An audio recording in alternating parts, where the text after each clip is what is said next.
Okay. Yay! Hello. We're here. Oh boy. Whew. And I got the chills. It was very nice today. It was warm. The sun was out. But all of a sudden, I don't know. I feel chilly. Chilly. Chilling. I wish I had some chili. Yeah. I've got oh dear. I got to message Richard too. I've got because he doesn't remember stuff. I've got sweet potatoes in the oven. Oh, yum. and We had he's sweet potatoes last night. mm, Okay, and live and nobody's here. Oh, Sherry's here. Hey, Sherry.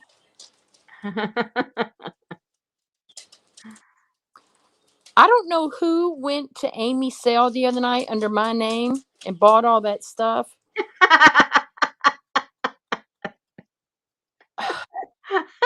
I go, what is she doing? She's always talking about all of us. Oh, Lucy's having yams. Mm. Hey, Linda. Hey, Lucy. Hi, Yep. Sherry. We had ham and sweet potatoes and all that last night. Uh, well, this is Richard's reintroduction to them, so we'll see what happens. Yummy. Hey, Janice.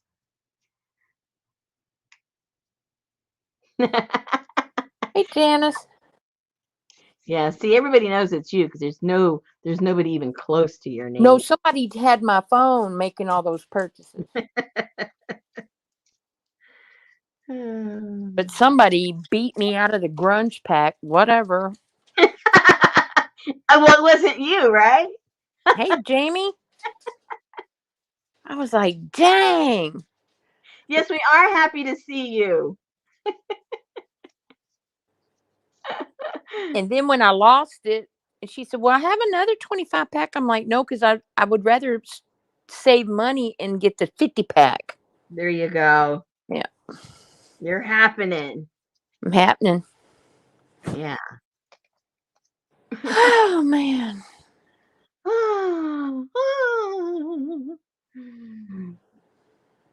Hey, Hey, Lori loves Montana. hi, Leslie. Hey, Hi, Leslie. Lori.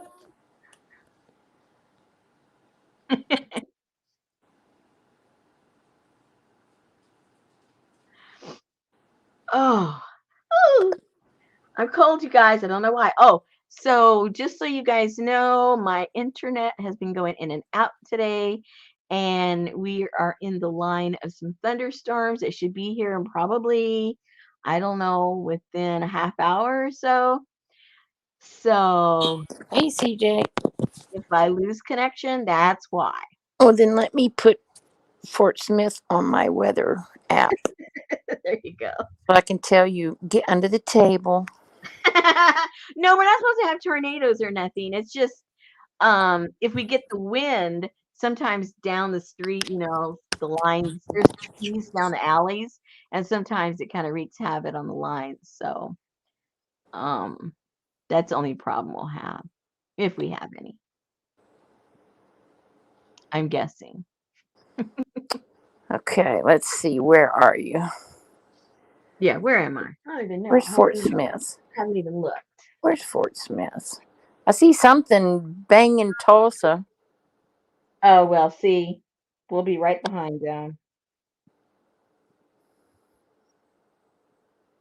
Let me look. I'm gonna pull mine up too here. Hold on. I can't even find it. Oh, there. I was gonna say I can't even find it on my phone. Where am I? Where am I? Oh Don't see Fort Smith. yeah, 7 o'clock is 100% chance of thunderstorm. Oh, there So you are. that's why I hear it, I guess. Yeah, but you're not getting the bad stuff from Tulsa. You're getting the cheesy stuff from McAllister. And Yeah, but I see this big orange spot heading right for us. That means a lot of rain. hey, Adria. Hey, Lisa. Stasia. Yeah, it'll be mild, but I just want to let you guys know because we didn't even have storms during the day, and my internet went out 2 times. So if it went out during good weather, I can only imagine what might happen during the little bit of wind we're gonna have. Yo, Lana, Lana. where's she at? Oh, I don't know. I see Adria came in early with a hello.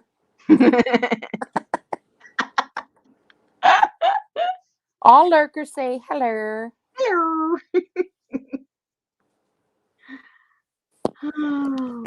Oh man. So we've been sitting here looking at air fryers, and Betty's like, "Well, I really don't want one." So Oh, she doesn't. I thought you wanted one. I do, but she doesn't want one. So Oh, never mind. Pharisee. but she wants a mixer, and I don't. So Well, I guess you're gonna have to figure out how to cook with a vacuum or something. here, baby, let me cook that steak for Let me you. suck that up for you. Let me suck that steak up for you. Little breading with a little dust in there. It'll all work out. Hey, Kathy D. She was in McKinney when the storm started. Worked today. Big thunder, lightning. Got home finally. No rain here. Yay. Mm, So you're home safely. good. McKinney's where the rich people live. Oh yeah. Hmm. Yep. So Jamie loves her air fryer. I'm going to love mine too. I don't have any of that stuff, but now that I can venture out in making different things, maybe I should investigate. What? Maybe. Hey, Yeah. Jean. So has anybody been working on their kit, or are they just waiting for me to to keep going? Has anybody put their box at least together, or has anybody done this yet? What have you guys done, if anything? Come on, I, chime in, chime in. I did all of that but the gilding. Very good. Hey, Artie Dar. You know I'm a liar too, right? Mm-hmm. Okay. I just didn't want to call you out. Jean made a book cover. Mary made the book and the pulley outy pushy anything. That's for last month. Oh shoot. I mean, that's well and good that she did that. I'm happy, but that's last month's, okay?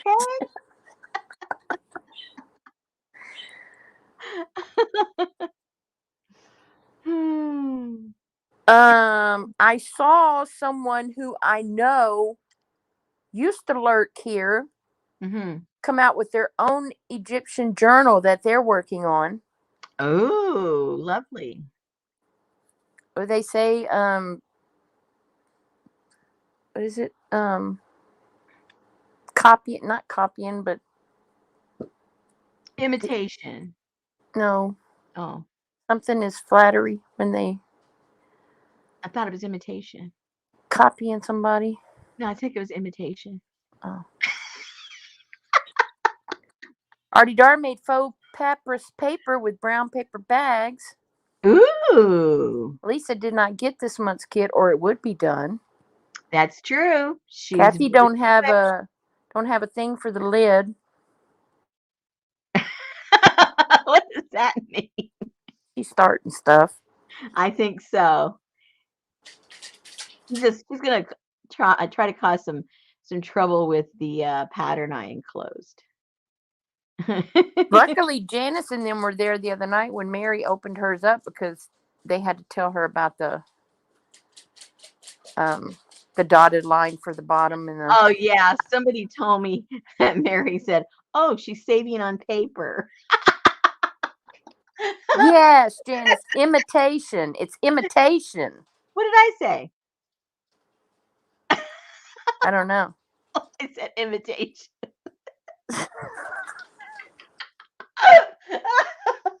Hey, Suzanne. Hi, Suzanne. Oh my gosh. Okay, so I didn't do one thing since last week. I didn't even paint this. I did absolutely nothing. Because somebody had special ordered a journal, and when somebody orders a specific type of journal, I usually make a few of them and then I put them in my shop. So that kept me quite busy this past week. So those got done. Woohoo!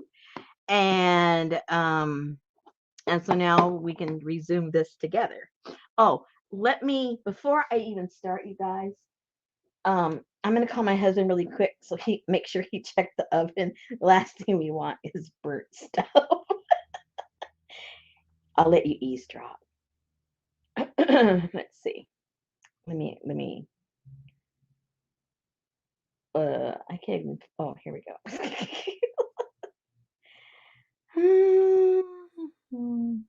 It's Richard. Let's see. So did you have good weather for eco dying? It was, but I didn't have any chance to do it.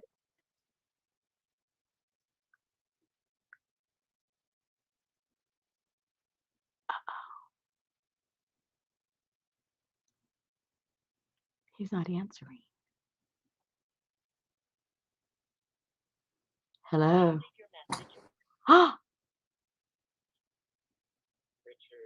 He's not answering the phone. It's kind of voice message. He might be in the potty. Kathy D said no, she did both of her lid variations and they're ready to gild. Ooh, lovely.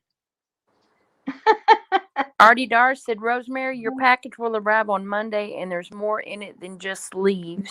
Hello. Woo-hoo. That's right. He sent her a voicemail. He's like, this is my time. Well, there was a 6 o'clock meeting he was going to go to, then he didn't go.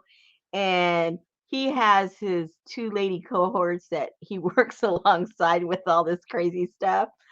And one of them was going to go. And I bet you it was a short meeting and she's already back and they're probably gabbing on the phone. And so I got sent over to voicemail. Oh, hell no. What? You best not be talking to a lady on the phone and send me the voicemail. I don't care. I would put this live on hold and I would walk over to that house so fast. You know what, Susan? You are more jealous for me than I am about. I know. And you get mad if I talk to somebody you think I shouldn't talk to. That's right. And I'm going, wait a minute. That's right. What, you think you are my mother? No. I'm your conscience. I must not. Boy, I want to get rid of my conscience. See, Jean said, I'm with you, Susan. See, she'd be right over there too going, hey, Mike, excuse me, Mike. Were you in the bathroom? Or are you chatting with who you chatting with? I already know. It isn't like I have to ask. If the meeting's over, he's talking to her right now. Oh, hell no. Oh my goodness. Okay, let's get our stuff out. And if he doesn't call me back by 7:30, I do have to run over there and turn off the oven because that means he's totally distracted. Yeah, we're all going over there at 7:30 if he ain't called back.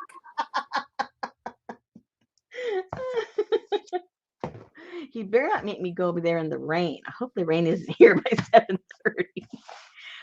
Okay, so this is where we left last week off. So now what we're gonna, and I see I didn't even paint the back. I tell you people, when I said I didn't do anything, I mean it. Okay, so those of you that got the kit, you got this little container here. And I'll use the container as proof that you have more than enough to do this project with. Watch, this won't have enough. This one does look a little skimpy. I put a lot more in your guys's. This looks half empty. What the heck's going on? Anyway, there should be enough.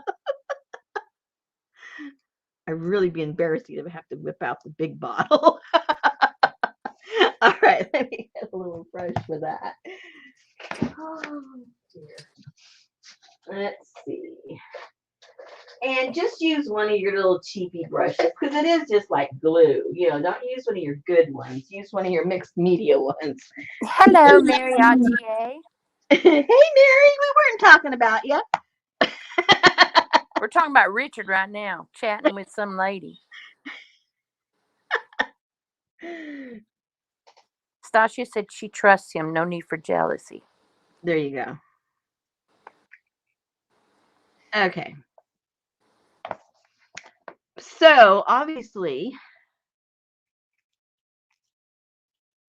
So that color turned out good. Yeah, I like how it came out. Yeah, I do too. It looks like real terracotta laying there. Yeah. So when you put this on, it's going to have sort of like a, if you were putting it on white, it would look purple, but we're putting it on terracotta. So it's like, I don't know, turning like a pinkish color. But anyway, that just helps you see where you've put it, you know, and where you still need to put it.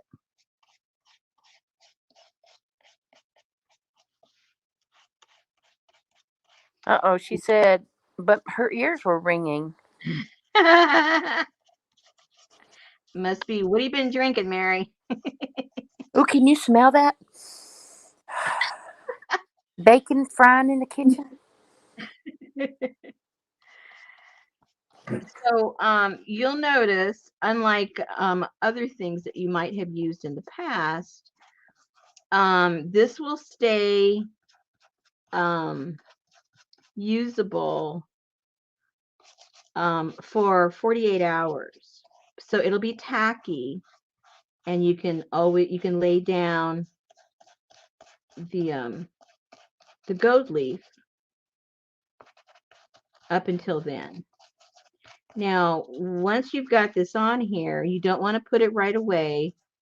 You want to wait until all this milkiness goes away, and that'll be your indicator that it's not, you know, wet like liquid wet. It's just tacky. And at that point, which is usually anywhere from, depending on, you know, your weather and the humidity or how dry things are, it's anywhere between 10 and 20 minutes where this will be ready for you to apply on your gold leaf. So keep that in mind. And sometimes it's hard, but try not to create, like, you know, big bubbles and everything. Try to smooth those out if you can. I mean, it's not like earth-shattering if you have them, but what can happen is if you have bubbles, then maybe this product isn't underneath the bubble. So when the bubble later on pops or whatever, you won't have any adhesive underneath there, and then your your gold leaf won't adhere. So that's the only reason you want to try to avoid the bubbles. And try best you can to get inside of these creases, because just visualize it, you know, wherever you don't have this, the gold's not going to stick. Okay. So try to get into all these little creases.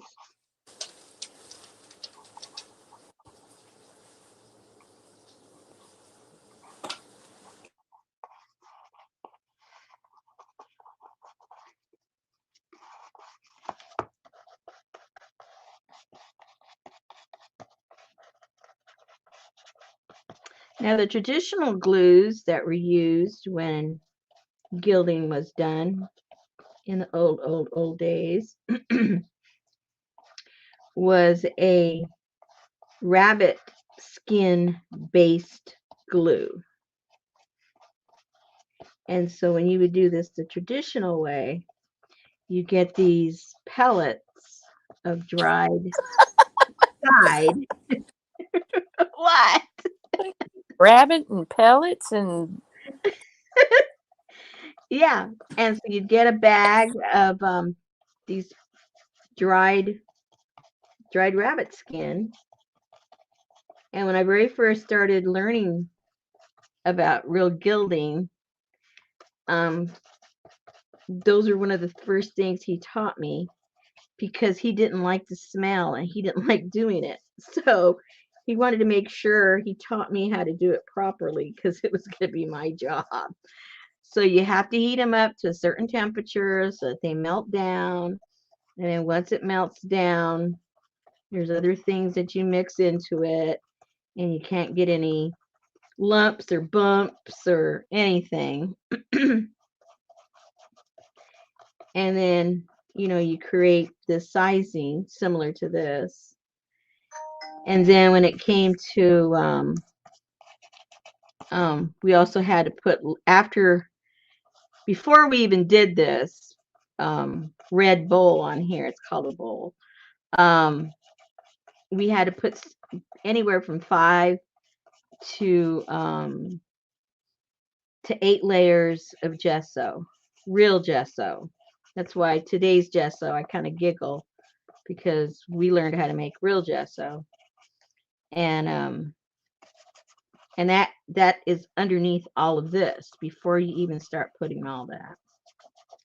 So so he had me learn how to make the gesso also because it is also made with the same the same rabbit skin, same glue. yuck. So it was all the same general smell. Ugh. So which was really kind of cool in the sense that I got to learn stages of stuff that I didn't. I mean, when I never. I mean, I had been to museums and seen fine art and seen all those beautiful um, frames and everything. But let's face it, we're basically looking at the art, right? And that literally just frames out the art. So that's what gets most of the attention. Well, after doing all this work for this gentleman, I hardly ever looked at the art anymore. I always looked to see how they gilded, if they broke up the leaves, if they were put together, you know, how did they put together the frame? um, you could tell a cheap artist from a good artist depending on the type of frame he had. And so it was really kind of interesting. I really liked having that experience. And again, a whole other vantage point to, an art that I didn't know I was going to get into, which was all this mixed media stuff. And then seeing how mixed media is just kind of a what word am I trying to think of? More of a layman's way of doing fine art, right? Imitate. Jenna said some of the frames are worth more than the paintings. Yeah, they're really quite beautiful. And of course, all the cheap paintings, well, not even sometimes cheap paintings. I would say cheap artists that don't invest in their frames, they will get just regular. I mean, they're custom made frames, but they're not custom made frames. You know what I'm saying? They're not hand designed, put together, hand carved, hand gilded, nothing like that. They have the wood and stuff that's already been like machine gilded and machine carved, and it's sold, by the foot. And then you go and you have a framer, make a custom sized frame, but it's not really a custom frame. It's just a custom sized frame. And those still cost a lot.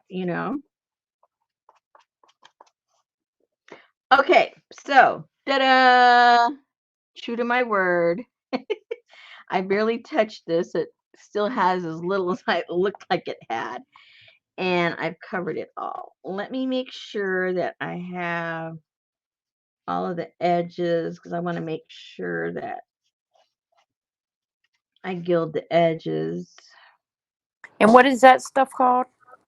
Sizing. Sizing. Mm-hmm. So like that faultless stuff in the can? The Like what?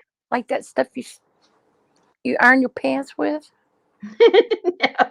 No, I'm just wondering if it's like the same. I don't really honestly know. Um, I'm not sure what the root of the word is.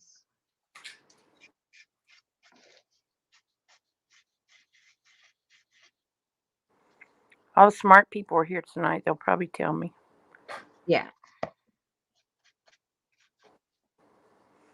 So tomorrow is the hop. Which one? The diorama Oh, the hop. diorama hopperoonie. Yeah. That's going to be exciting.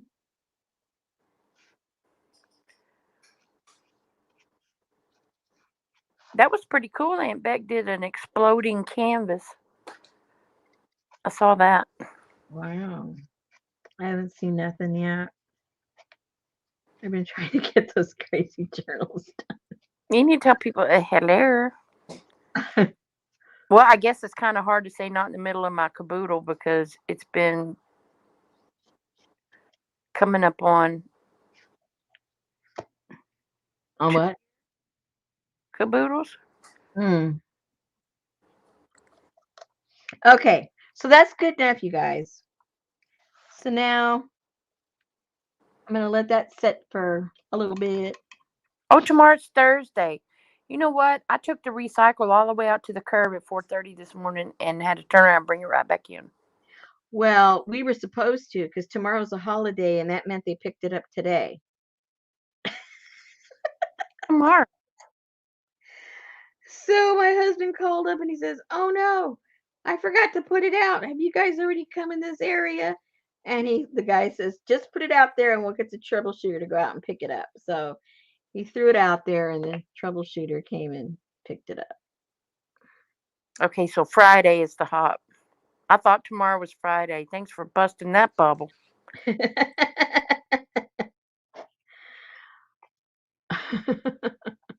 Yeah, Veterans Day.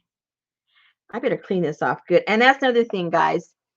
When you've worked on this, either make sure you clean this really good or put like, some saran wrap or something or whatever it is you guys like to put on top so things don't stick or wax paper, something, because this you'll never get it open. This stuff is so sticky.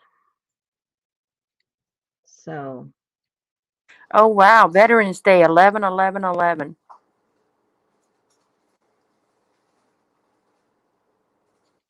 So, did you know that next year okay. in February Uh-huh. on a Tuesday, Uh-oh. no, in February next year on a Tuesday, Uh-huh. it's going to be 2/22/22. So they're going to call that day Tuesday.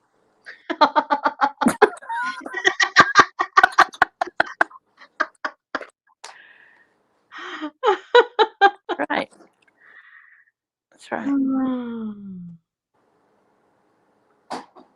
Okay. I hope that's dry. Lucy said some guy up island bought a gilded frame from Value Village this summer, and it turns out the painting was maybe worth up to 5 figures. Oh my goodness. See, you just don't know. You just don't know. All right. I think, oh man, why did I do that? What? Rosemary, come on. Come on. Okay, at least it opened again. I wanted to put some on here to get some gilding on this. I'm not sure where, but maybe on her headpiece a little bit. Just some lines here and there, highlight.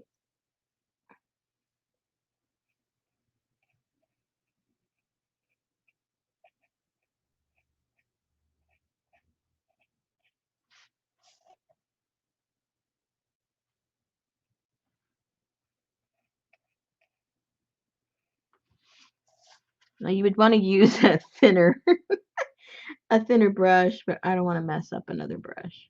It's 7:31. Uh-oh. Oh, I hear the thunder right now.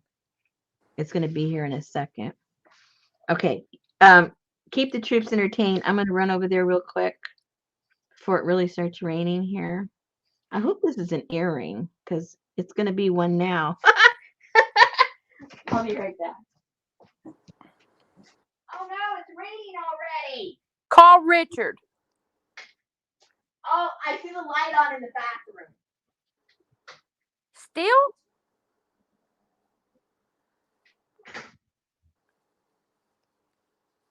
Wikipedia says ancient Egyptians sometimes used blood for yo.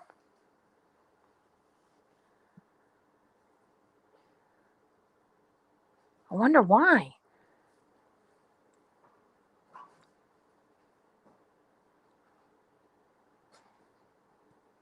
No, I would not pay $120 for no frame from Value Village unless I had an inkling. Or else it was really, really pretty. Sticky blood. Yeah, I know bloody clothing when it dries is like starched.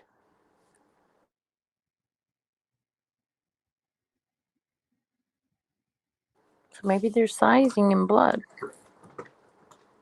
Hey, Ann, how are you? Value Village is a thrift store, Jean. It's like a chain of thrift stores.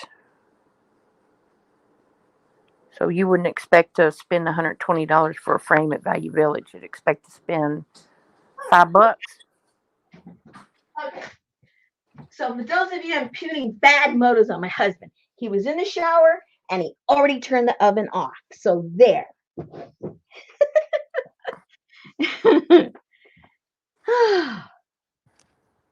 So he was in the shower. He missed the call from you and his lady. I guess so.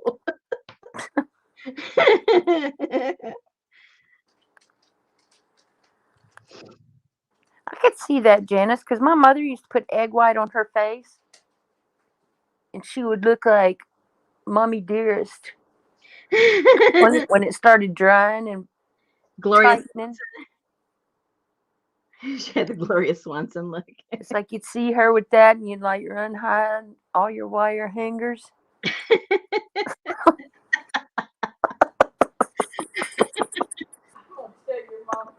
You tell my mama I ain't scared of her. I'm going to put a little bit on the edge too, see what happens, you guys. Yep. So that stays wet, you said, for 24 hours? Tacky. Tacky. Mm-hmm. It won't be like, runny or anything, but it'll be tacky. I've gotten some jewelry from Value Village that stays tacky for a long time.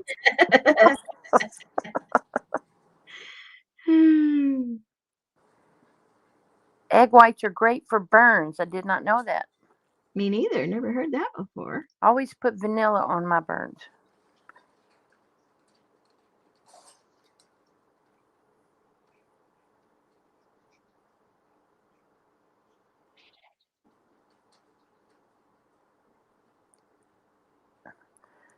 So Stasia went to an auction Saturday, and the lady had so much craft stuff. Ooh. Did you get anything? Good craft stuff or crappy craft stuff?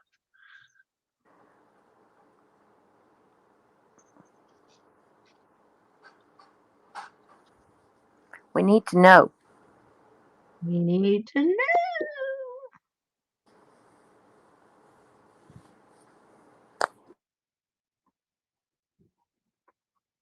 Okay, that's all I'm going to put on there. I put a little bit of her headdress on the necklace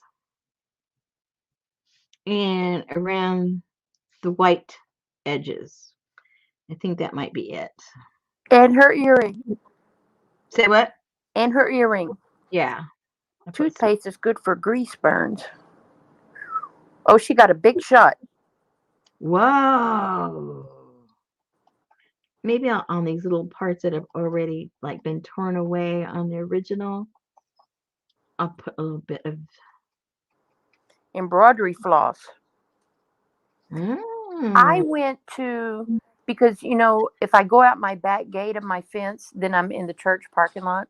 Mm-hmm. And they had a garage sale in their gym. And I got a bag of that silk embroidery floss. I mean, it was like very expensive. I got like, I don't know, 150 to 200 little skeins of it, or whatever you call it, My skeins, goodness. for like 50 cents. Oh my She got a 12-inch paper cutter, lots of embellishments. Ooh, Nice. very nice.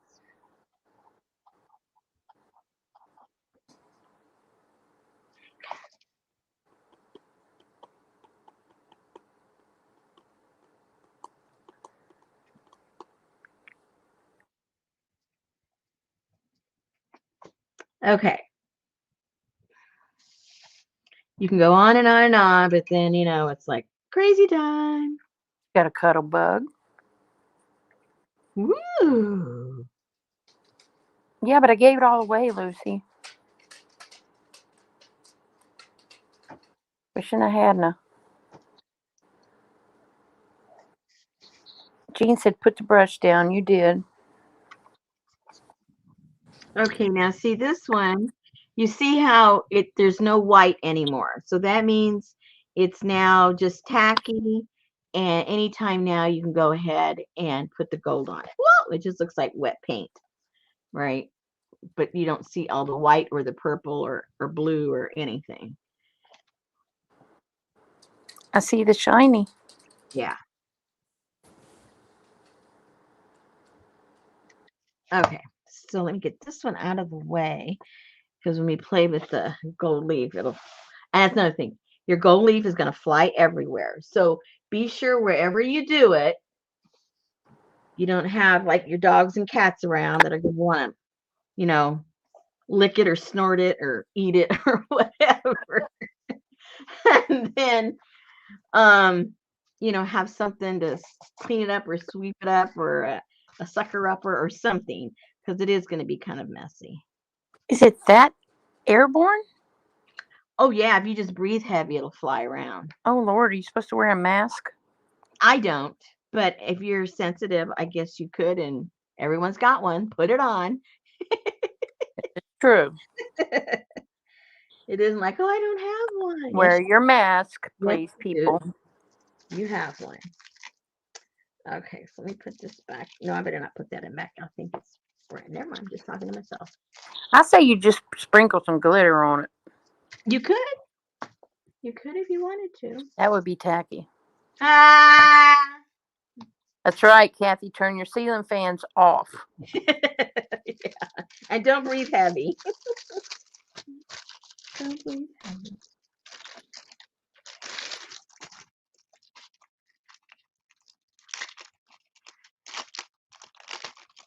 Now, when you're doing, not when you're doing this, but when you're making the frames, your goal, next time you go look at a frame, even if it's a fake one, they try to mimic the real ones.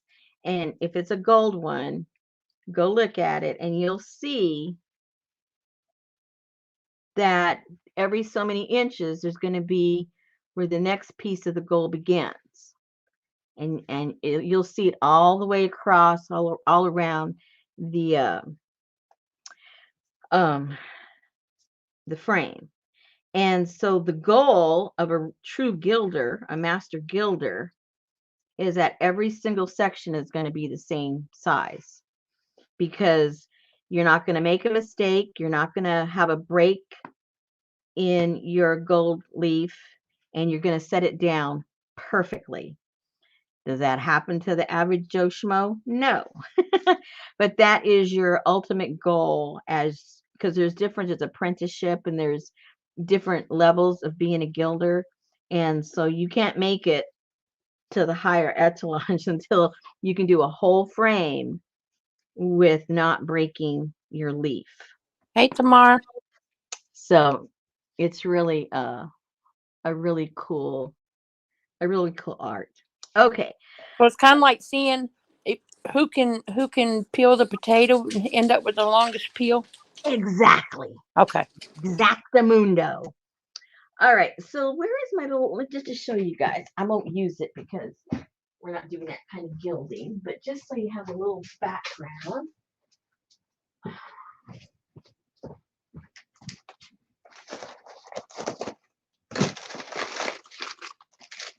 Okay, a real gilder uses these, and there's different sizes. This is obviously here a 3.5 inch one, and what you do is you get some kind of an oil. The real gilders, they use their face because most people, I guess, have oily faces. I don't know. But we were taught to just rub this on our forehead, and it picks up the little bit of oil, natural oils that you have in your face, or you can rub it on your head if you have, kind of hair that isn't real dry. And then what that does, it allows you to use that natural oil to pick up your gold leaf, and then you would pick it up with this. Your hands never touch it when you're really doing this. And you pick it up like that, and then you would lay it. And then you would do that on each section, and hopefully you never broke it. So how do you get all the gold off your forehead? You don't get it on your forehead. This never has any gold because this doesn't have any adhesive. Oh, I was thinking you used to come home and Richard go a lot of gilding today. Well, because we didn't know what we were doing, so we were sloppy. Yeah, there was a lot of stuff on us. That's for sure.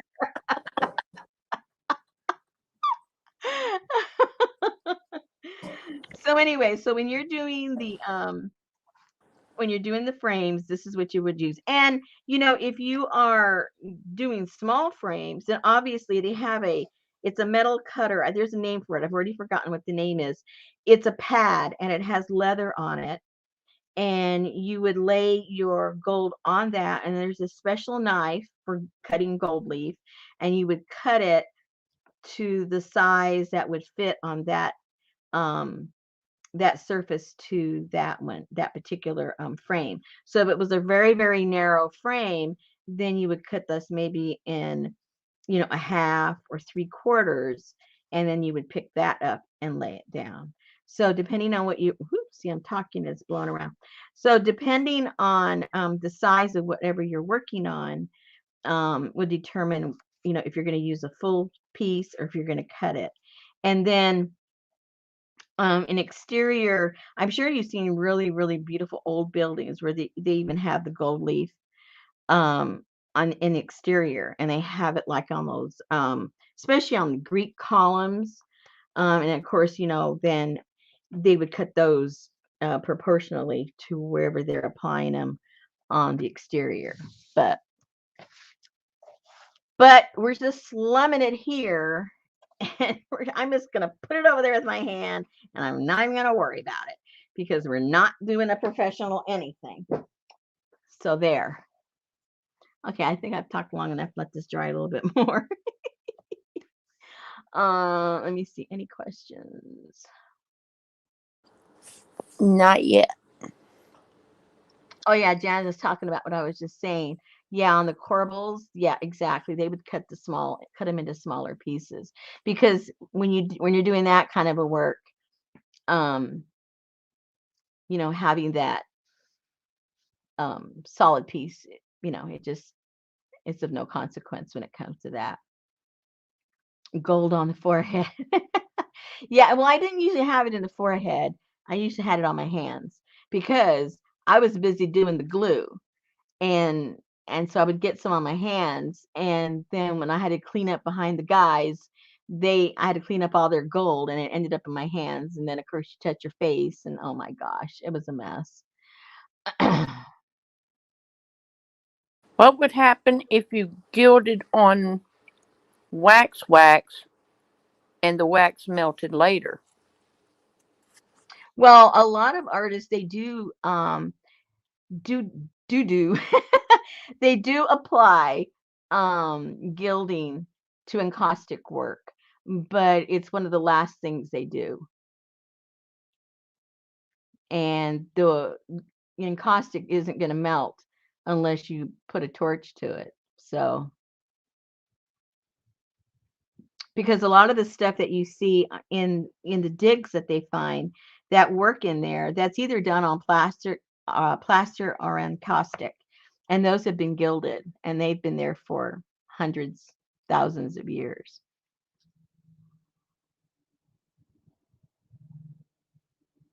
Yeah, he probably has. This is the traditional thing that they use, and this is made out of squirrel hair. The real ones, all of them, real gilders will only use squirrel hair to pick up their gold leaf.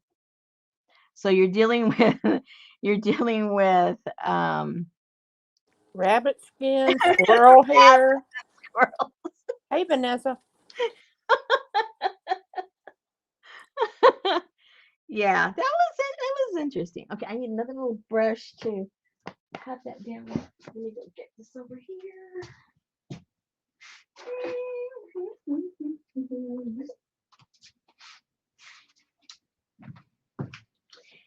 And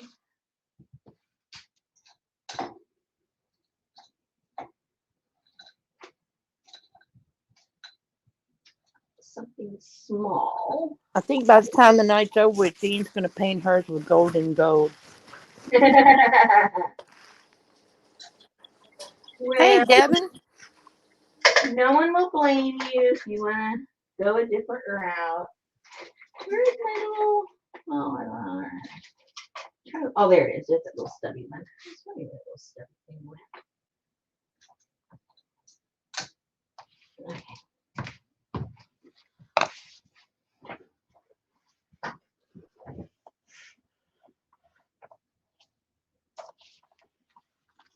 And with this guy here, with all these, you know, you can't make any mistake on this. No judging.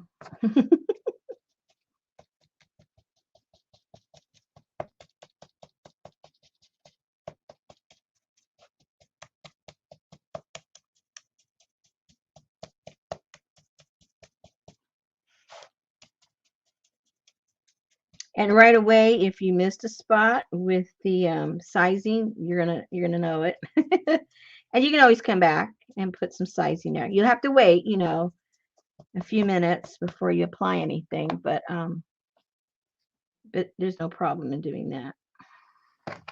Janice said, I know a little of the rabbit skin glue. That painting restorer I follow says that was used and it still is sometimes for gluing canvas down on paintings. Mm-hmm. If that's the only thing we would use, we weren't allowed to use any kind of manufactured glue of any kind. We had to make it from scratch, or else we weren't. We our whoops our what am I trying to say? The products that we were making wouldn't be allowed into these certain museums if we used artificial stuff. So we had to use, the handmade glue, the handmade sizing. We had to do everything from scratch. And then the head guy in our company there, he would have to certify it, literally signing documents that everything was authentic, or else our stuff couldn't be put in the museum. All they got to do is take it outside when it's raining, and they will be able to smell immediately if it's authentic or not. This is true.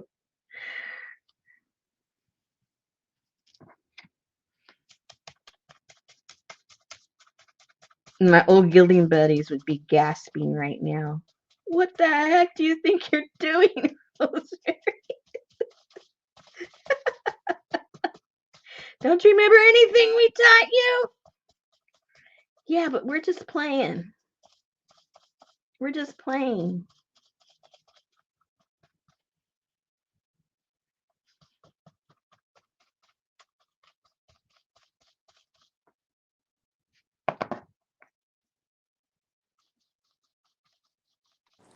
Really, tell them I'm gilding a priority mailer box, okay? Yeah, give me a break.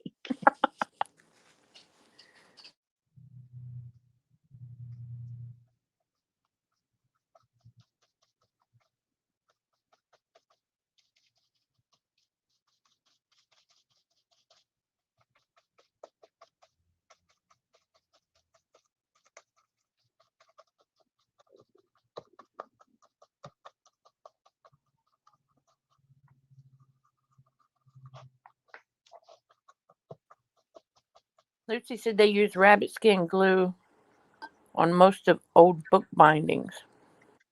Hmm. Yeah, because that was the prevailing glue that was used. I mean, that was the Elmers of the time. Everybody made their glue back then.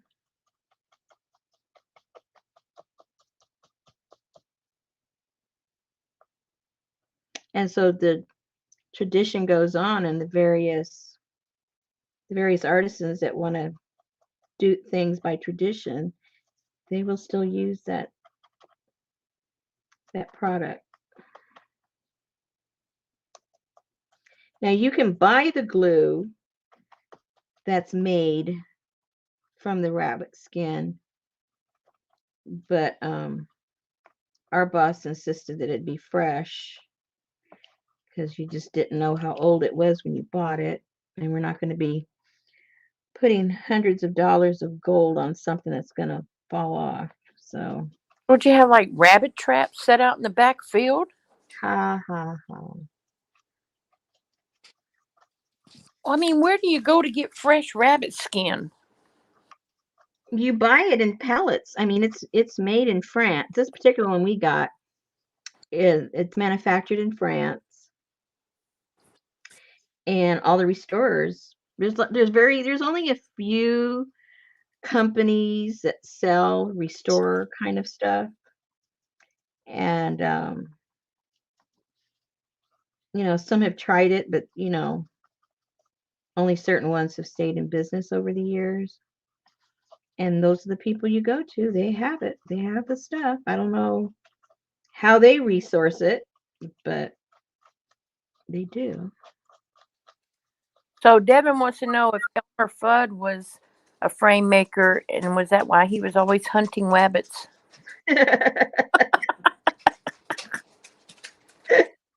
Notice he never caught any, so I don't No, think he he was. didn't. He's kind of like Wile E. Coyote. He never caught the Roadrunner. Yeah. If he was a gilder, he was very frustrated.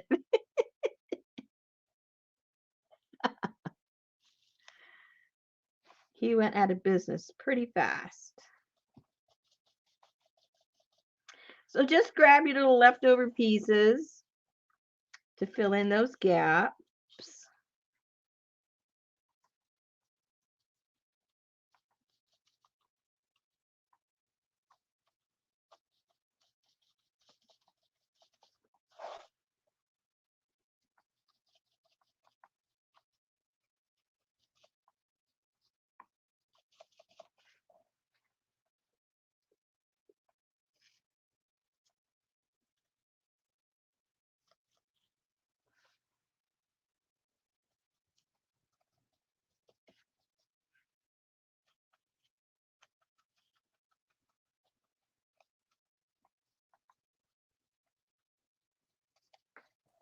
And that just stays on there forever.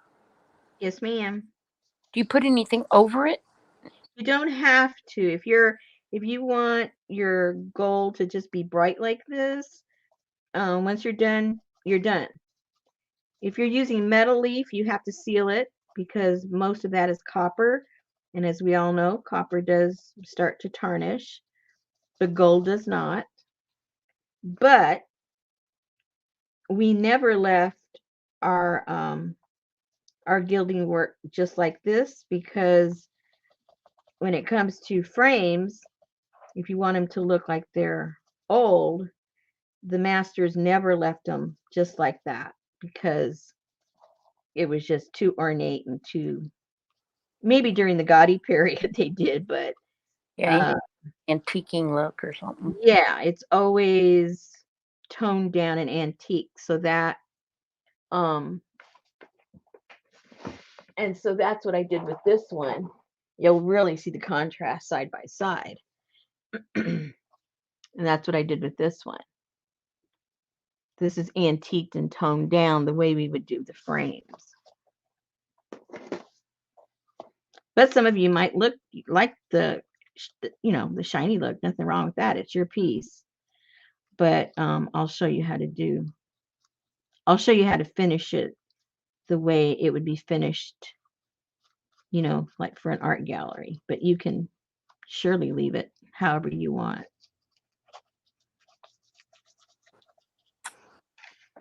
It's your piece. Janice said copper with the verdigris would be cool on something like this just for fun. Yeah, it would.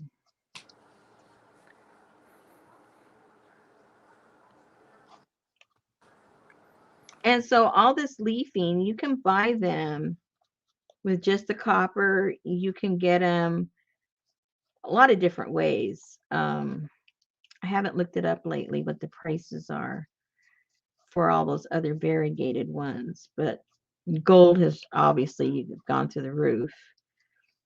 And copper, since I was last in there, has gone through the roof. So none of this stuff is cheap anymore. I mean, not that it ever was, it's always relative, but um, in small quantities. But a lot of these places, they won't sell small quantities because they're dealing with companies. So it'd be really hard just to get, a couple of pieces. I'm sure there's some places out there that would, like third party type places.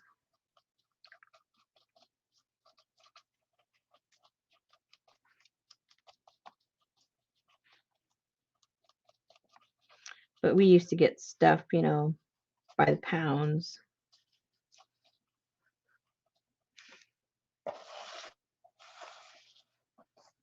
Okay, shaping up.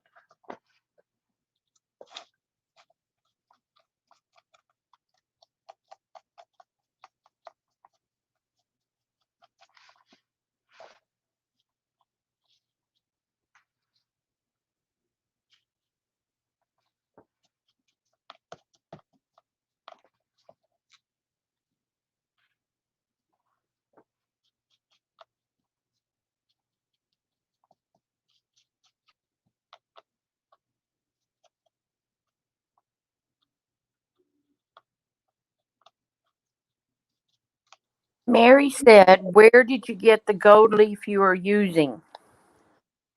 I've had this literally for years. And the company I got it from is the company I'm telling you in Italy, and well, they have a place in Italy and in France. But they don't sell to individuals.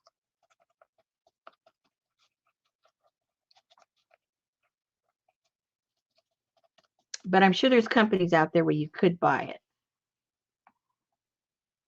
I just didn't take the time to look it up. I bought this quite a while back. Because trust me, if I had paid today's prices, I wouldn't have been able to do this kit. Because the stuff is it's gone up quite a bit.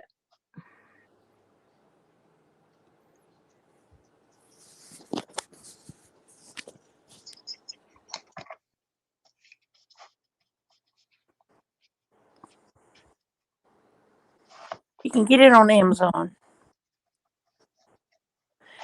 Oh, they even have edible gold leaf sheets.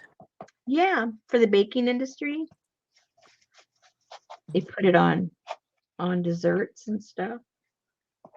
Alrighty. And then there's different thicknesses of gold leaf and different composition. Just like you think of jewelry, you have 14 karat and 12 karat, 10 karat. Same thing with the leaf. Here you can get 500 sheets from Jerry's Artorama for $901. Mm-hmm. They have it at Blick Art Supplies.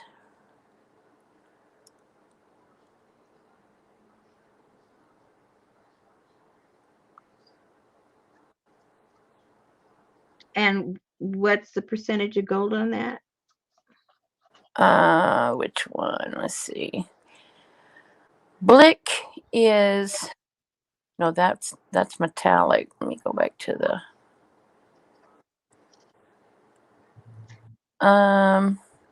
one on Amazon says,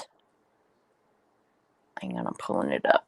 It says gold leaf sheets 999/1000 real gold, 100 gold leaf sheets $13. Real gold gives me a size. It comes from Thailand, but it doesn't tell me. Let's see. It doesn't say. Yeah, I wouldn't trust that. I mean, for just what we're doing, yeah. But if I was running a company, I'd never buy that stuff. If I was running a gilding company, I would never buy it.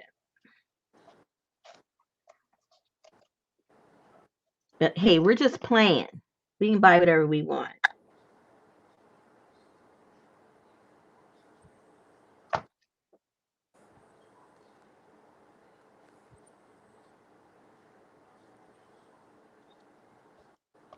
Oh, this man said, "This is not pure gold. I There am a you, trained chemist, and after dissolving the lot in aqua regia, the there you solution go. showed the telltale sign of copper contamination by turning emerald green. Chemistry does not lie."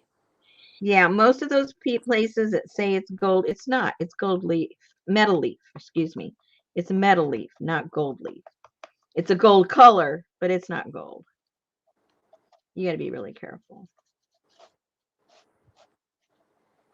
But like you said, if it's just for this, Yeah, but if they're selling it at gold prices, you're getting ripped off.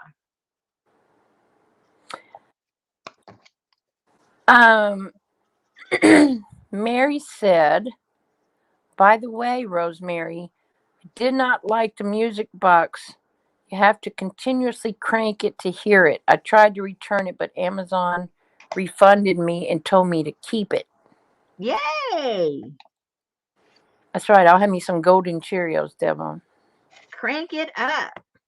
Yeah, that golden slogger has gold in it. She wants a music box that you wind up to hear. She doesn't want one for a pop-up box. Yeah. Well, the one I have, I can crank it and it plays it for a while. Did you get the side one or the bottom crank one? The one that you don't like the way it plays. It's probably the side one. Hello. Which one did you get, Mary? Okay. Hang on, because at nighttime she has a clip in front of her chair. She puts her phone up there. Oh, that's right. Yeah. Side. Yeah, that's what I thought. Get the bottom cranked one.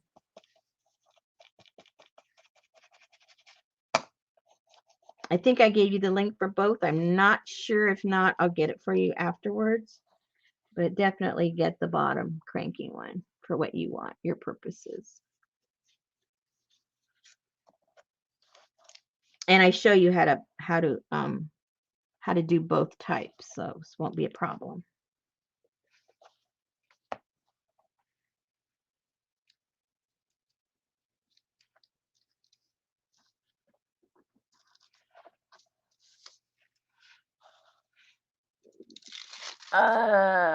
What's the name of the brush you're using to burnish? Oh, I don't know. This isn't for that. It's got a name on it. Large area artist, 2 inch, and the name is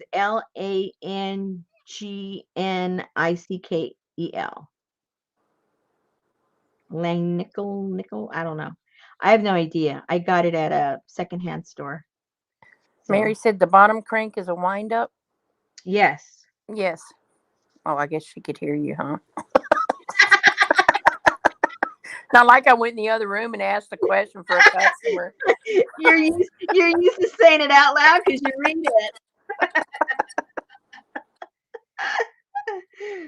it. But thank you anyway, in case you didn't hear. Lane nickel. Hmm. Lane nickel.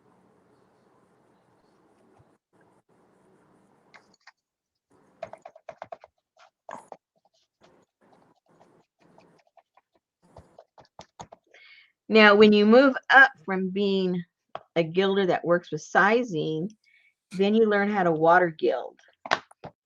Oops! And you don't use any sizing on top. The sizing is in the clay. So we would put the um, the rabbit skin into the clay that we made, that we brushed on to the frame, and then you would come back with warm water, and you'd have your brush. You get warm water and you'd put it over a section big enough for one of these leaves to fit on, and that would reactivate the glue, and then you would lay that on there, and then ever so gently tap it down because you didn't want it to get saturated with water and everything. It was all kind of, it wasn't easy to learn, let me tell you. There was nothing easy about it. It was fun, but it was also nerve-wracking because you're talking about, you know, someone's frame, it's commissioned and it needs to be done by a certain time. Plus, your boss doesn't want you eating up the profit by wasting the goal by making mistakes. So it was a little nerve-wracking. I sent her a message, Mary.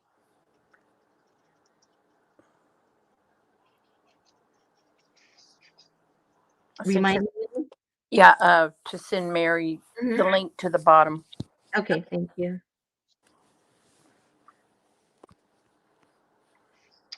So this was an art I had no knowledge of and didn't realize all the intricacies and all the things that could go wrong, you know.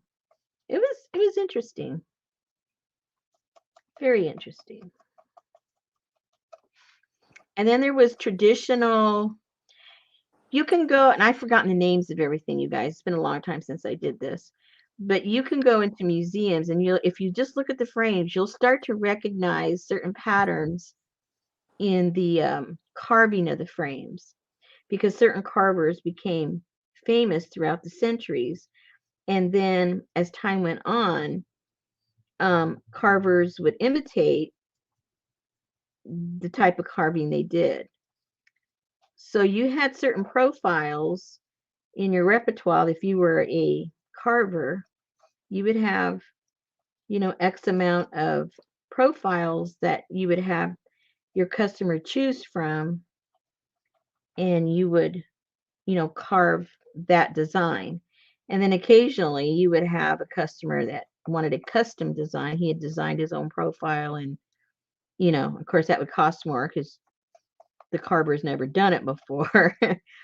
But if he was talented, he could do it. But if it was something, he does every day, obviously it would be cheaper. And so when I very first began, I was the person that came in with these little tiny little sanders, little sandpapers and little pieces of wood, and I would go into all the you know, little cracks and little nooks and crannies and did all the sanding because the carver did all the rough work. And then it all had to be hand sanded so that it was, you know, smooth as butter. Yeah, but you can jack up a carving if you sand it too much. Yeah, exactly. You can really mess it up. And so I didn't fully appreciate, you know, when you don't know what the next stage of something is, you don't really appreciate what you're doing. So this is how I got introduced into gilding is the guy was working for the carver. He says, I want you to go up to the third floor because it was a big giant building with all kinds of artisans in there. And he says, I want you to go up to the third floor and I want you to go to talk to, Joe Schmo and have him show you the next stage. After you're done with what you do, what happens next? I go, oh, cool. So I went up to the gilder, and that's when they showed me, they're going to put down all this clay on top of it. And of course, it's got to be smooth. And then after the clay, they're going to put this gold. And of course, it's got to be smooth. And then I kind of more appreciated how important what I was doing to do it right, or else I was causing headaches for the next person.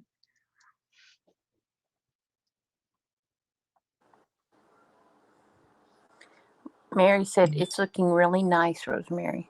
Oh, thank you, Mary. So you decided, then you wanted to be promoted to gilder, and he said, no, you make the glue. First, you make the glue. That's right. That's right. So, so I was so what happened next was I was taking the frames home and sanding at night, and I was making glue by day. I've always been the type, no matter what I get involved in, I kind of want to learn how to do it all. If given me the opportunity, I'll just throw myself into it and try to learn everything I can. And both these guys were like, they saw me coming, oh, well, she'll work for practically nothing. She just wants to learn. So I came with a little sign on my forehead. Sucker, put her in there. But it was fun. I learned a lot. An awful lot. If nothing else, I learned a deeper appreciation for what I was looking at.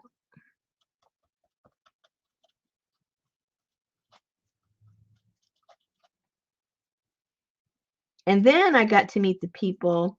Okay, so so you could get various qualities of work from these people, from the hand carved one, like from the guy I worked from beginning. But on another floor, there was this guy that would plane the certain profiles on, with a machine, and had this big long machine, and he'd bring in these long pieces of basswood and different types of wood. What was that other word? Poplar. Poplar, yeah. Poplar was the most popular wood because it was a firm wood, just enough firmness to it and just enough pliability for the carver. So it was the perfect wood to make frames with that were going to be carved. And so for the cheaper ones, like for the ones that were going to be done with metal leaf instead of gold leaf, they would usually option to have a milled frame as opposed to hand carved one. So he uh he would do all that for the gentleman that did the what am I doing? Oh, sorry. That did all the frames. So I went up there and saw what he did, and that was really interesting. And I said, well, how do you do all these different profiles? Well, you go to the fifth floor, and there was this guy with this computer generated thing that he would, if you gave him a profile of something, you gave it to him, he put it in the computer, and he would create a blade that would cut that shape.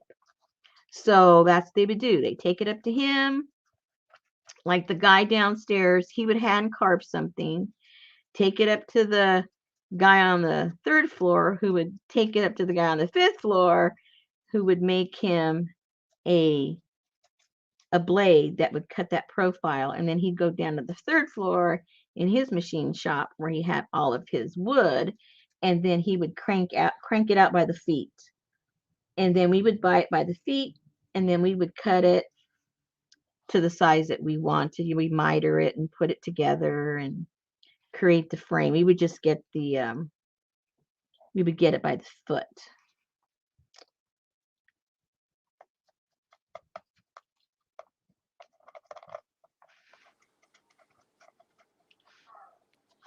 Okay, we're getting there, guys. Yes, you are. Now notice, and even when you go to, a gallery, you take note that you don't want it to be perfect in the sense that every single spot is covered up. That's why it's important the choice of your color underneath, because that's going to be exposed. Even after we antique it, it's going to be a little bit exposed. These little nooks and crannies. And these are desirable. All right. So don't freak out about those. They're a-okay.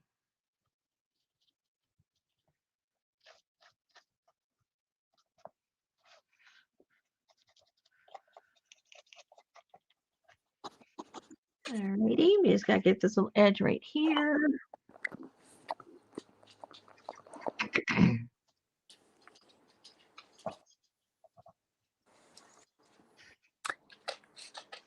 Hey, Pam, how are you? Is that California Pam? Pandora's Junk Journals. Yeah, it's California Pam. Hi, Pam. I was just thinking about you literally today. I was telling my husband about your yard and everything because I got this new ritual with these crazy birds. It's so funny. We don't have the really cool birds like you do. We just have, normal kind of birds, what I consider kind of normal.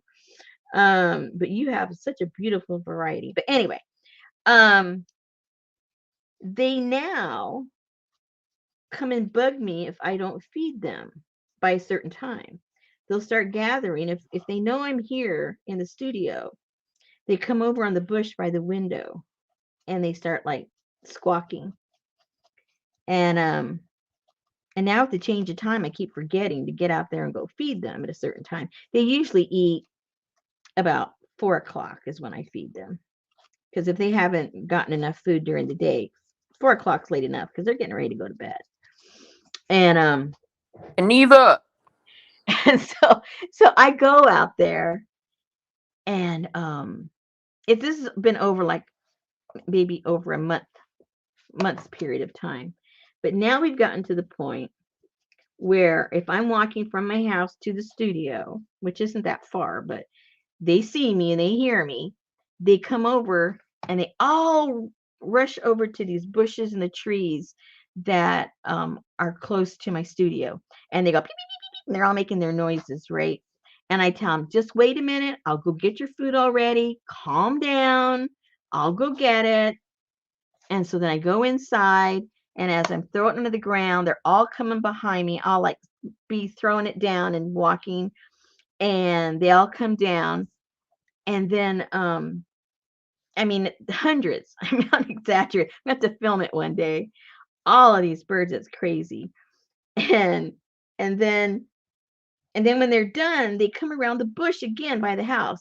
And my husband says, I think they're telling you thank you because they're not asking for any more food. I don't know. I think they're kind of spying on me or something.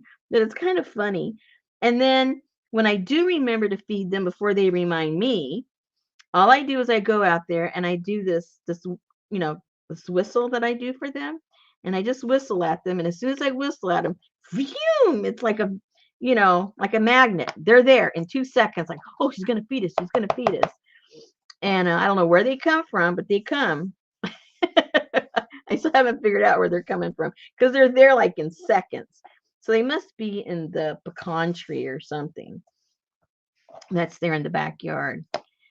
And so I don't know who's been trained, if I've trained them or they trained me or whatever, but we got a thing going on, that's for sure. They're pretty cute. Okay, I'm going to call this as far as laying down the goal, I'm going to call this done.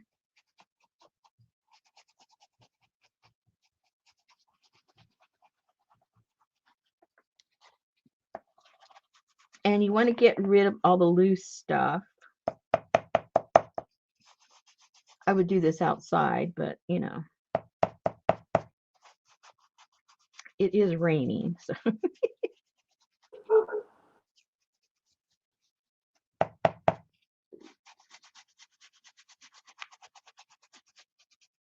One day they're all going to invade your studio like that one did. Oh my good. Yeah, but I know how to get them out. I just go throw some food outside and they'll be out there in 2 seconds. Okay, there's a little bit missing right there. I'm not sure if I missed the glue or I missed the. I'll see. I'll put something over there right now. And if it's like that, I don't really care. I like the look. But let's see if there's glue there. Nope, there's no glue. So you can see that right here, there's no tackiness right there. And it would still be tacky if I'd put some. So somehow I missed that little spot of putting any of the sizing. But that's okay. I kind of like it like that. I'm not going to worry about it.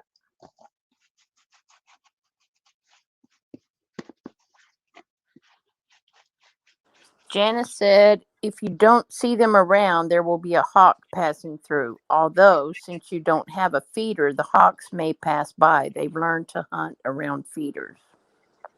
Yeah, no, I don't have one because of the squirrels. The squirrels are like taking everything. And I'm thinking, no way, Jose, get out of here. You guys have this giant nut tree. You've got nuts planted all over the yard.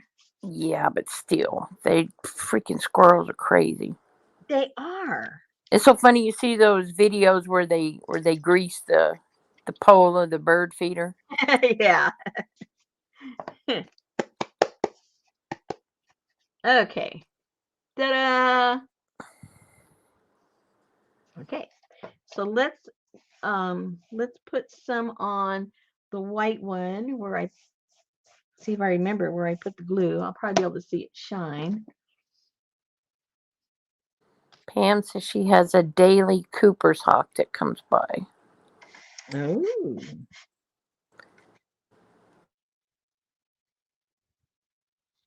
She's got so many cool birds.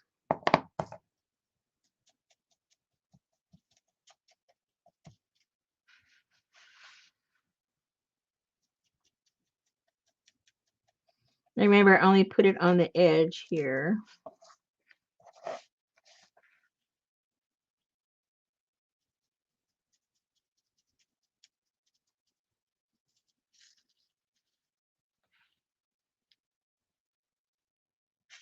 Whoops.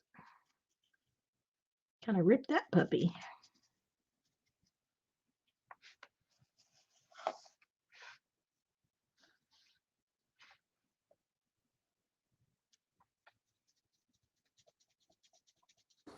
I haven't seen you put your brush on your forehead. No.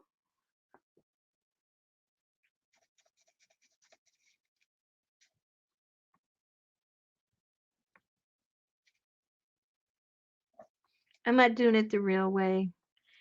because I'm not trying to get a full sheet on anywhere.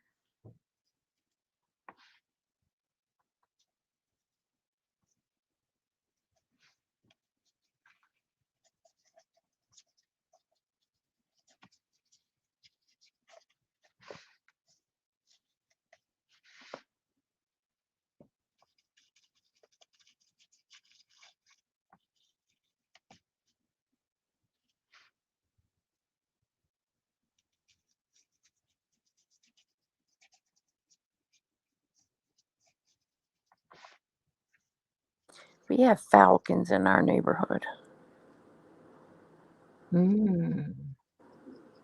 Those are pretty birds. Yeah, but they'll take a chihuahua in a minute. Yeah, true. It's like, run, Toby, come on, let's go. And Toto too.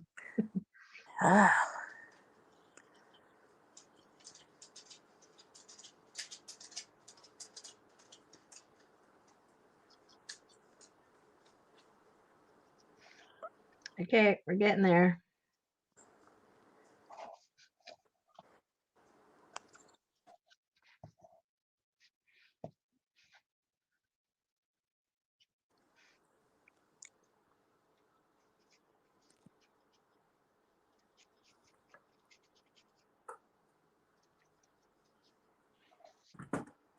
That's so wrong for a bird to eat a bird.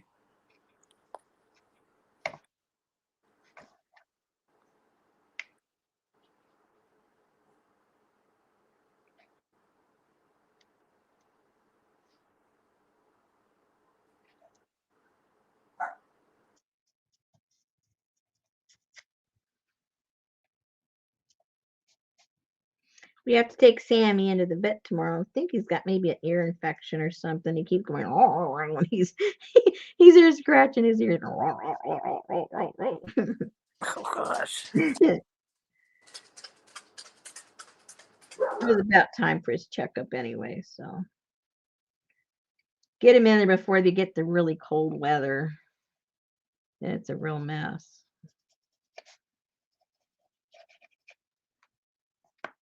Okay, let's clean that up a little bit.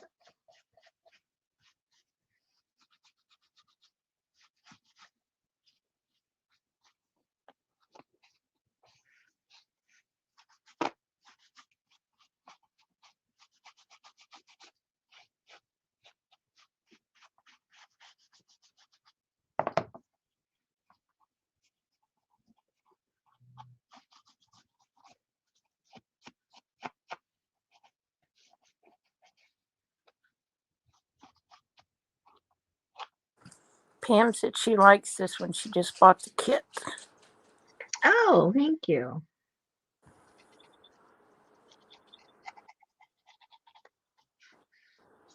Oh, yeah, seagulls are tough too, Ann.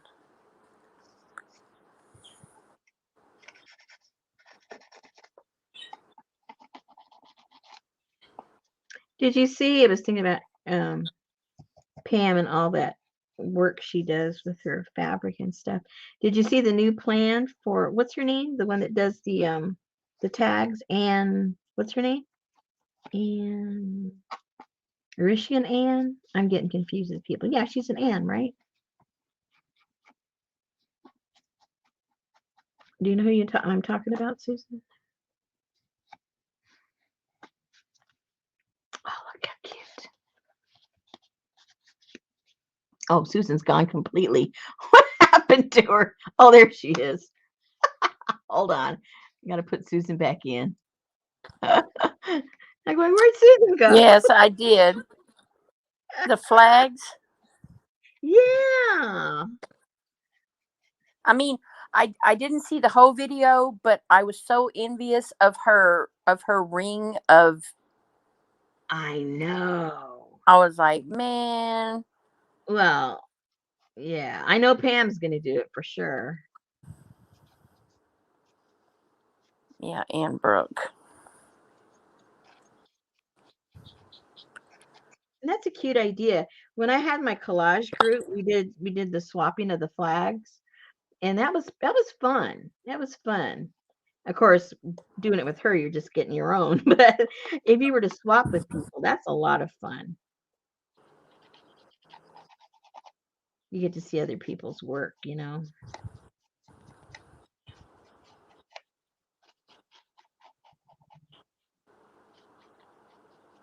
But she's which is a smart move on her part because she got a lot of followers doing that and she puts a lot of time into her videos and stuff. So it's not going to be just for all YouTube people. You're going to have to join now. And it's not very much, you know, but still to pay for her time and stuff like that and her instruction. Oh, yeah. Pam said she is charging next year. Yeah.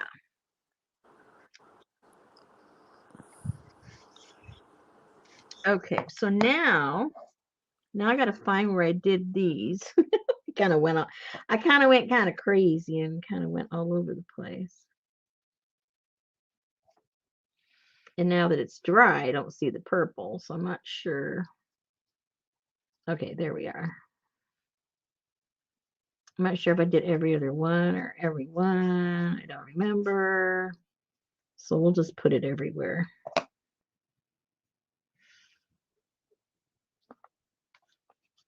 Pam said it's $14 a month. What? Well, No. but that's 4 weeks, sometimes 5, huh? Are you sure, Pam? I thought I went to it and it was a lot cheaper. Well, she had like 2 or 3 different options. I'll give you every other prompt. No, it was one of them was, you would get like what we get now for free, the prompt and the video and all that stuff. And then the other one, I think she was just giving you more detail. And then another one, you would like have Zooms with her Good night, Devin. to be able to do some of them, I guess, like live. She said yes, that's the upper tier. Yeah, okay, yeah. But if they put hashtag flags handmade or whatever it is all over Instagram, you'll see it anyway. Yeah, you'll be able to see. She's even going to post hers on Instagram. But I mean, as far as watching her do it and, you know, because a lot of people watch her just to watch her do it. Some people don't even do it, they just watch. So you won't be able to do that.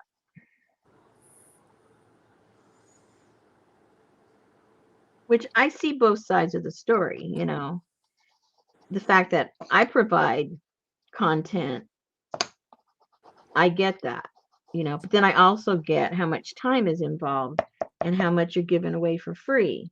I get all that. So it's a give and take, you gotta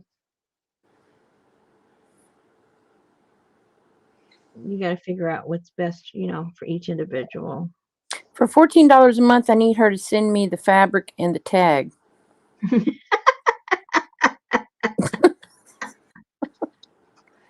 Maybe she does. I don't And the thread. know. I'll borrow a needle from Penelope. A big one.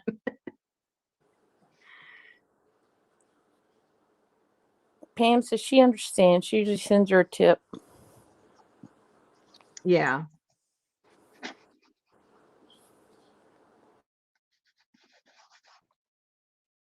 Okay, you seen that there? It's looking kind of cool. Can you see it? There on the bar right here. Let's get her earrings. I see it. Let's get her earrings. And what I didn't realize is she works a full-time job. So she puts a lot of her own time, her free time. It isn't like she just sits around making videos. I mean, she takes up a lot of her free time that Talking about the lady who's doing Ann Brooke, who does doing the 52 tags. Ann Brooke. yeah, Ann Brooke. Okay, where's my other little piece? Where's my other one? Where'd it go? Where'd it go? Here it is.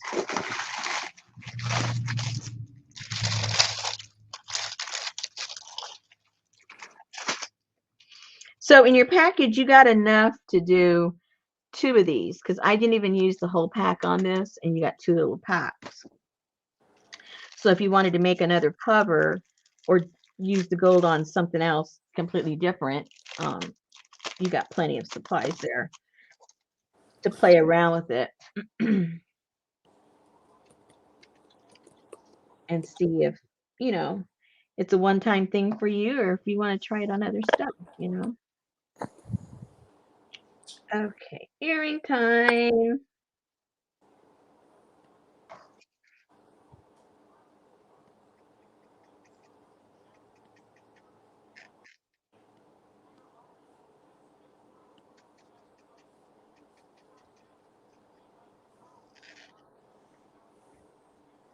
All right, Mary, here's the link to the video, but don't leave us just to go watch this and get caught up in something else.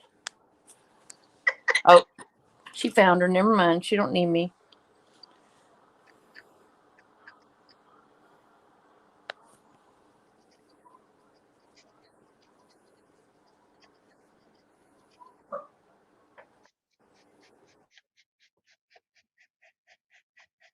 And I think I put some up on her headdress, right? I'm pretty sure. Yes, you did. You did all that towards the Right here. front. Yeah, Yeah, by the pigeon head. yeah. Oh, so did you see? I don't know because I don't watch her, but some lady on YouTube. What is her name? Never mind. No, don't leave us hanging like that. I can't remember her name. So what did she do and what were you going to ask? I wasn't gonna ask. She I just read did her name. she did a binding that I really liked, Oh. and it was let me find who it is. Let me look at my history. Um, and I really, really liked it. History. Let me get past the 150 mukbangs I've watched. Mm-hmm. All the air fryer recipes. All the sales.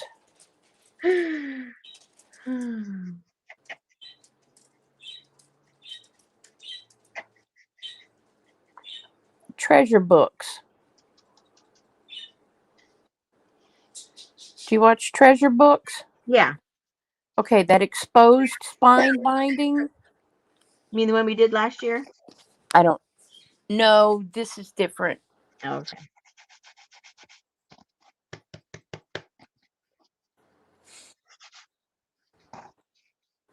I know I don't. I'm a liar. I don't have birds. Betty has birds.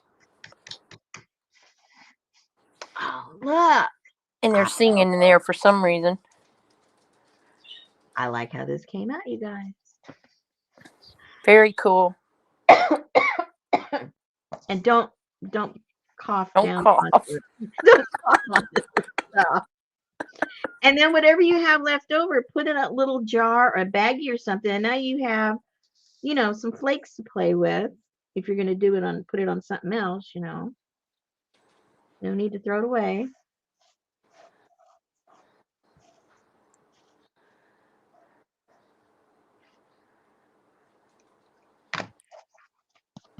Mary said nice. I knew she'd like the gold. Yes, Lucy. The beads and the buttons on the spine. And you don't have to sew anything in. You can just tie it.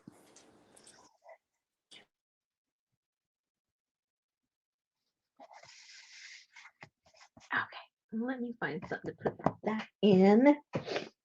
I think I have another little jar I can put it in.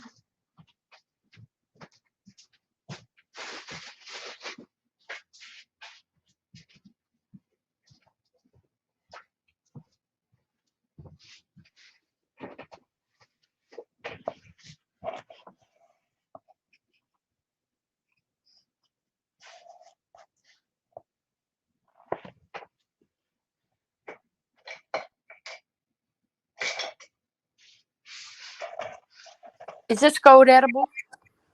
No. Okay. Mm-mm. I'm just checking for the audio. Yeah, it's completely different. Do not gold leaf your petit fours. No. No, no, and no.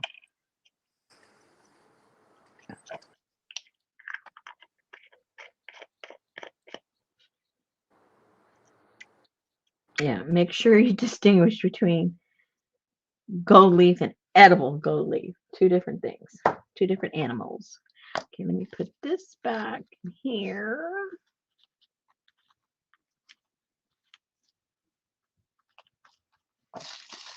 And like if you guys, any of you, like do repurposing of furniture and stuff, gold leaf on some cool chairs really looks nice.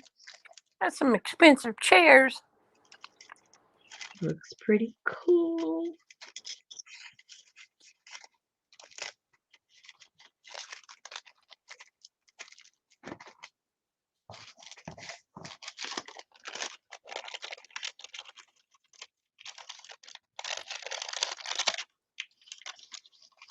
I would like to mod for Rosemary one night on edible gummies.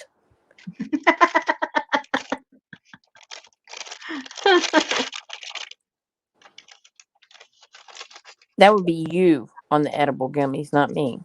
Oh, okay. I don't think I could. I don't think I could handle it. And you think I can? Well, we'll see. You have my address.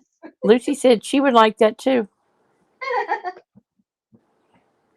Talk about giggle. And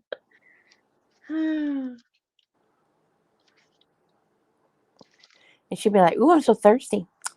I'm so thirsty."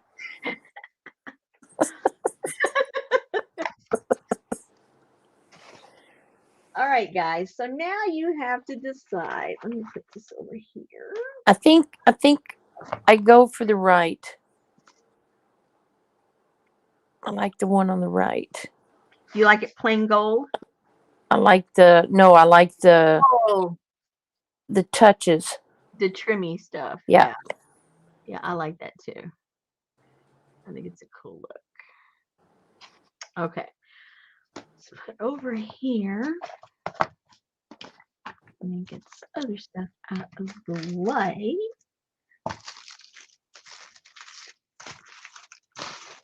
Don't need to cause myself additional grief. All right, so now, if you choose to antique it, you may want it to be shiny like this, Mary. Mary's gonna RTA it all the way, so just don't even just let her go. Just let her rip. So, I just noticed I made this into from a bigger one. Again? Yeah, this one's bigger than this, so I just noticed I did it from a bigger one. Oh well, doesn't matter. Just it's all the same. So now get yourself some kind of a brown. It doesn't really matter. Let me see. What color am I going to use? I'll let you know what color I'm using. Where's my browns? Hey, Jennifer Jane. Hey, Jennifer.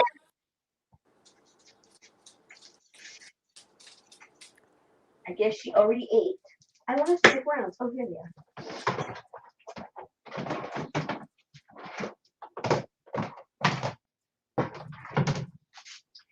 Let's see, which one do I like?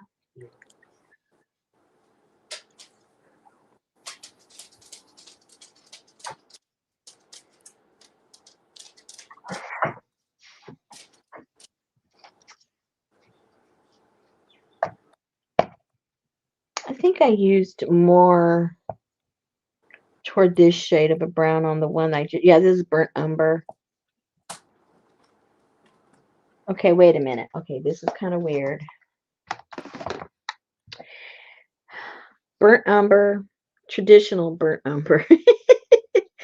Nothing alike, but I think I used something toward this color, I'm pretty sure. And then, let me get some napkin.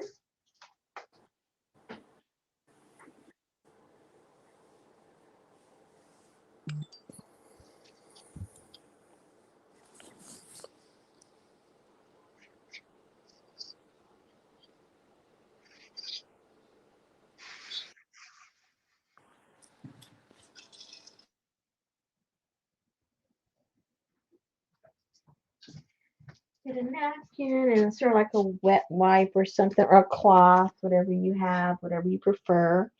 Doesn't matter too much.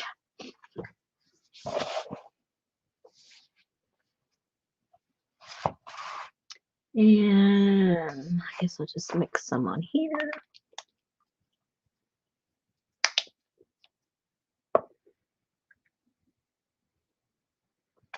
And I'm going to dilute it just a little bit. Not a lot, just a little squirt of water or whatever's on your brush, or, you know. Uh-oh. I'm going to put a little squirt of water on it. Well, 3 squirts of water. That was 5. But who's counting? Okay.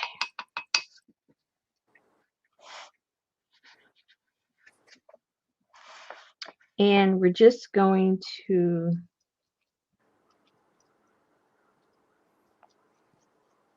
I think I saw somebody do this with gold recently. Could be. When Mary gently kissed all her pages with gold wash. Oh.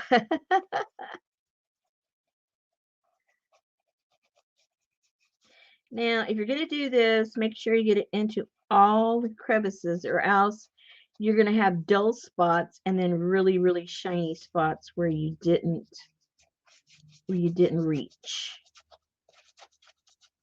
And then it's going to look like way too obvious, you know, that you missed something. And again, you can always come back, so don't worry about that.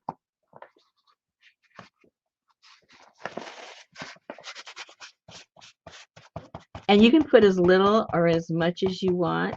You can come back and put more. You can take more away. It's whatever, you know, whatever looks pleasing to you. But you can see already how it's changing, obviously, taking all that harshness away. And if you think that's covering up too much, we'll just wipe some more away.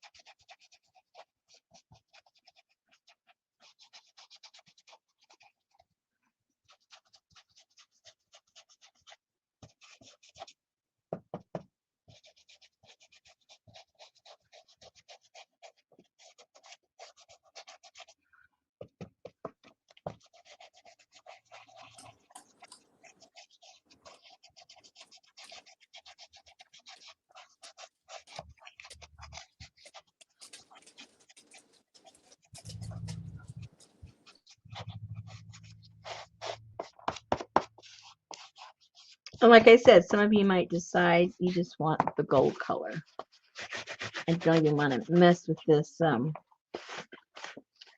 step.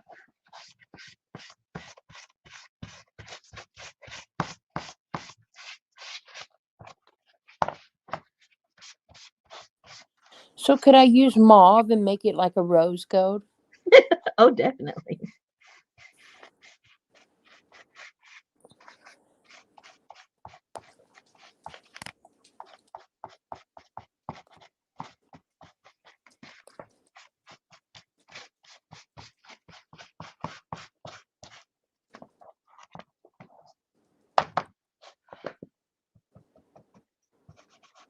I'm getting very impatient waiting for my couch.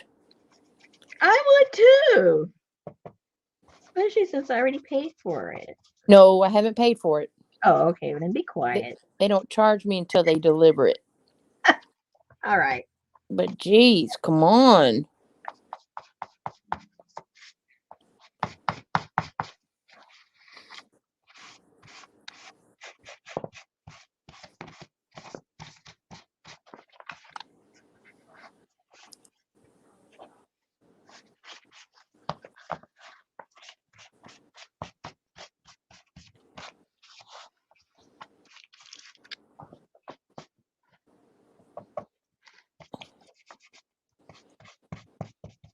Mary likes that. Thank you, Mary. Looks fresh dug out of the dirt. Who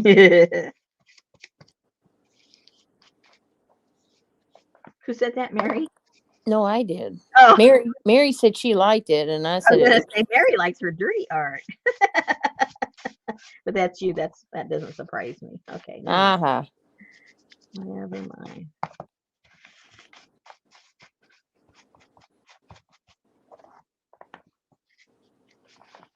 All right. I kind of like.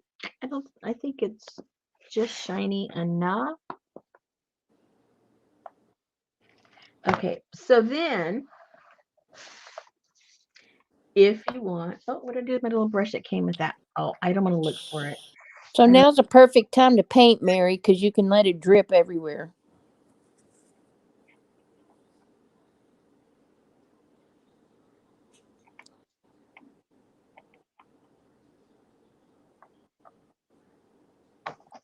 All right. So now, if you want to put some of this on there, while this is still damp from the glazing you put on there, then this would be the time if you want to further antique it, this would be the time. And you put in the dust that you've got there in your kit. And this is what we also would put in the crevices to give that dusty look in our frames. And that's what? And what's what? What is that? This is peacock dust, rusty peacock dust. Oh, rusty peacock dust. There's another dead animal. There was no peacocks killed.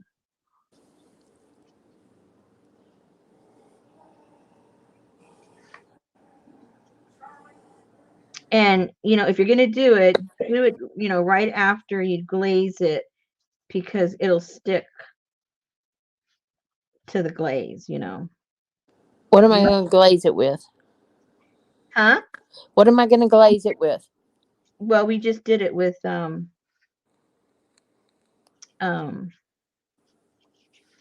with the paint, diluted paint. Oh, okay. Yeah. Pam's calling PETA.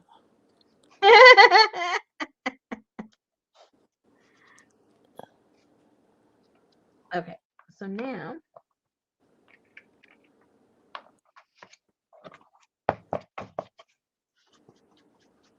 and before it completely dries,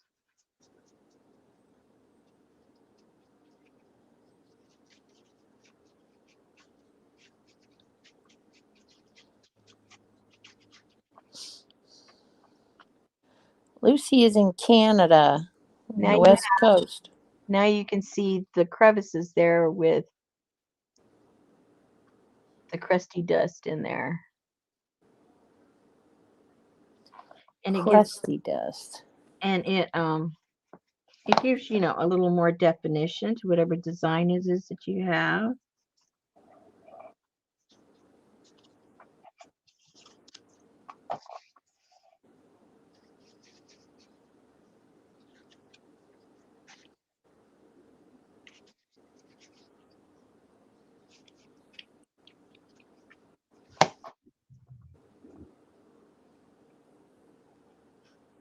And if you see a few spots that are a little too shiny, we'll try and stick that in there.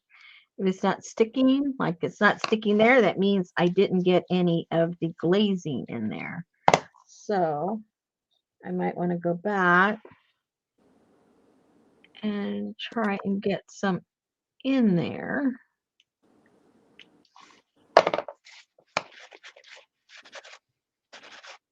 Wipe that off. Put some of Mary, that's her way of telling you it's none your business what that gray stuff is. I have to keep some trade secrets, Mary, It's a or else I'll have to secret. charge a monthly charge. It's secret dust. Rosemary goes to the crematorium and cleans out the bins after each customer.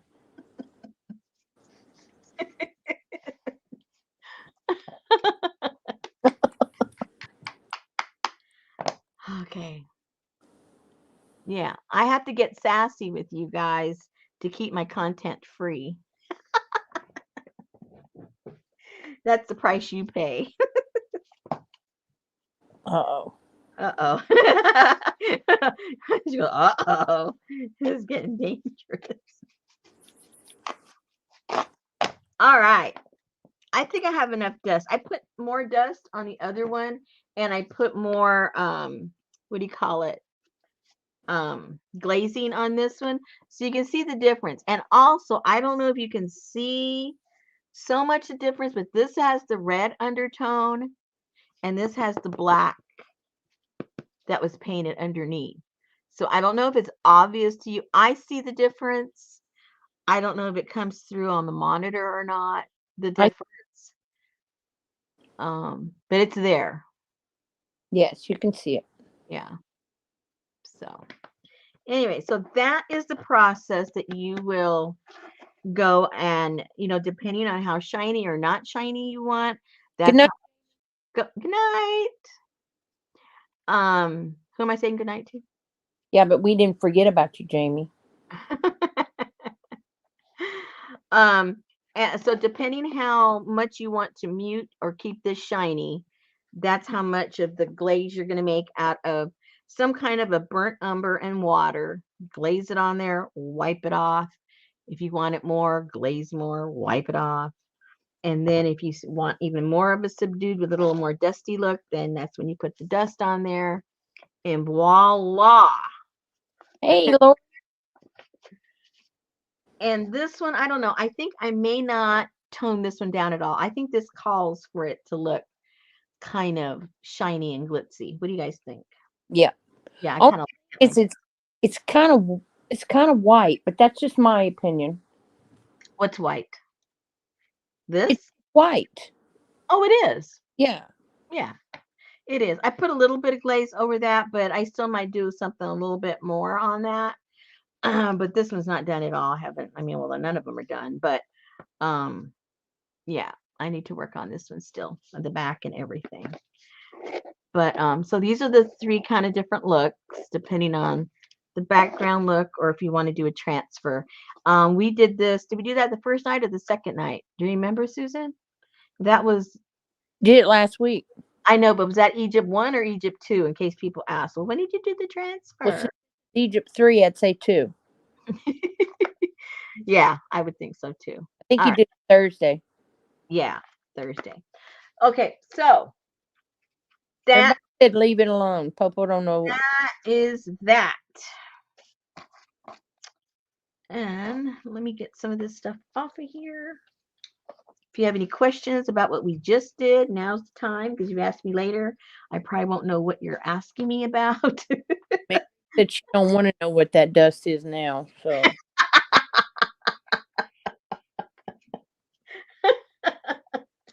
Yeah, there's some things better left unsaid.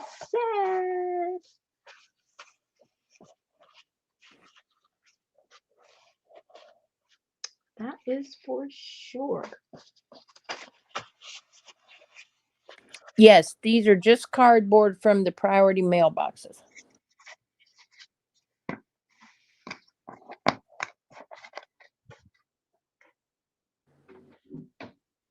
Ow.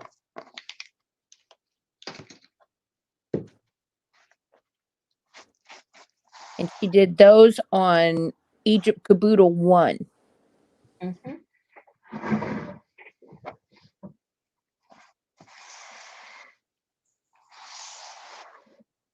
Oh, that's right. We did the boxes the first, and then we did that top. We did the transfer on the second day. That's why you get paid the big bucks, Susan. Yeah. Okay, I need a drink of water.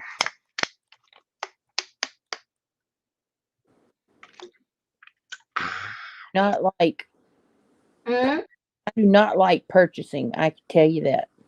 Uh-oh. You don't. I mean, some of it's okay, but In general, you don't like it. no. If the people, just like you said, how you went to the next floor to see how important your part of your job was. Mm-hmm. Well, if I could get the chemist and the plant chemist to understand that if they would get their formulas right, it would certainly help. Just I guess so. yeah, crazy. Uh, Um, okay. Mary said, interesting that expensive gold gild on plaster wax and cardboard. Yeah. All for you guys. You'll all get a $14 bill tomorrow through Mm-hmm. your email. Yeah. Thank you for reminding us, Pam.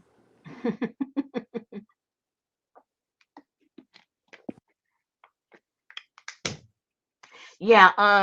Well, in the old days, when they did the plaster work, it was the artisans that were doing the plaster, the artisans doing the gilding and doing the encaustic, and they blended everything together, and that was all part of the artwork. I mean, if you go to certain areas even now, thousands of years later, it is there. Very sustainable. Okay, I never did come back and paint that. This needs to get painted. I'm not sure what color it's going to be. I forget what we decided we were going to do with it, because that's going to be, I think that's the lid to this one, right? I mean, this is the lid to that one. I'm pretty sure. So I'm not sure if I want to go with black again, or if we want to do it white and have this all kind of uniformed, and maybe we could put some gilding on, like on the corners, or do some other transfer on here instead of just gluing, because on the first one I glued it on the black one. Well, you may as well leave her like an antique white and not throw the harshness of the black. Yeah. So yeah, because this one, you already can see what this one looks like with the black. What was that, a body? Talk to me. No, Mary's not going to do that body. This is the leftover from the apothecary last year. I had some left over, and I go, oh, I should just wrap them up like a mummy. Playing these kits at the perfect time when there's leftover skeletons and stuff at the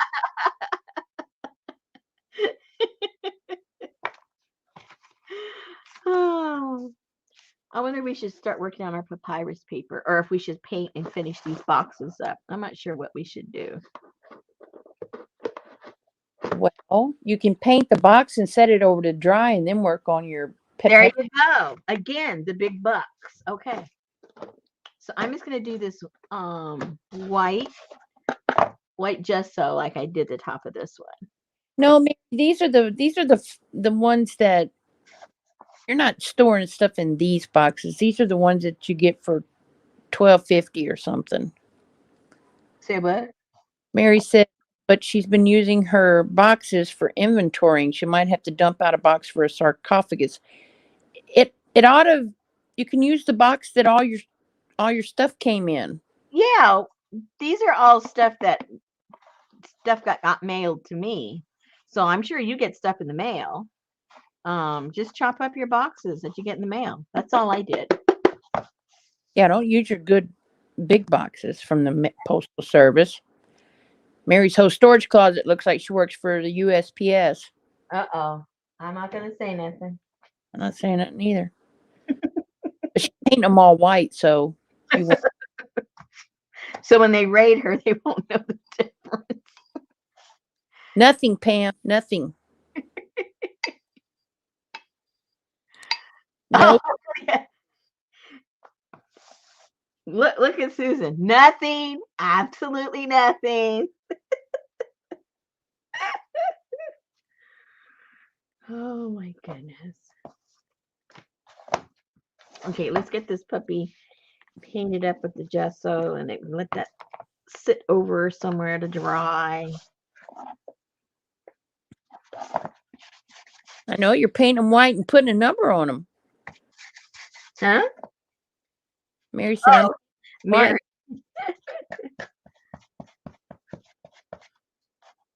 Yeah, Mary's going for it over there. She's trying to beat everybody with her cleanup, reorganizational skills. She might have a new job. You never know. They'll fly her in.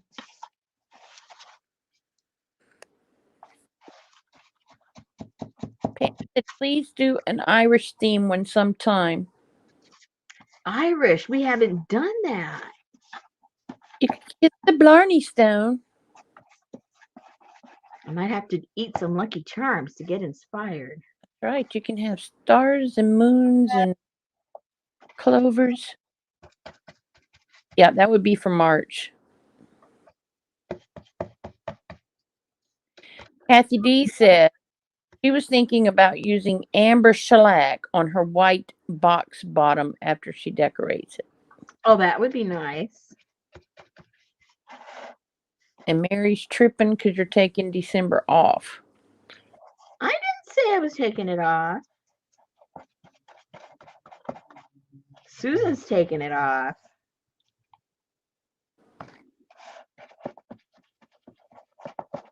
I'm sorry, I spend my days buying truckloads of copper. Who is? Me.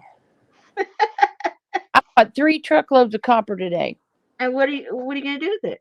45,000 pounds a load. Wow. Yes, you streaming, Mary. What are you gonna do with all that copper? Put it in paint. Oh, never mind. I forgot that's all you do. Whatever you say you're getting, it's going in your paint. I buy copper. I buy zinc.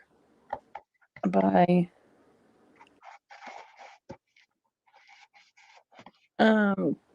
colorants. Iron? Is there any iron that goes into your paint? I don't. Probably under some weird name that I'm not familiar with yet. Okay. No, not copper sheets. This is bags of powdered copper. Is there any you can vacuum up and send to me? I don't know. There's like purple copper. There's a low copper. There's a darker copper. So it all depends on the color that the paint is going to be made as to which copper you put in it.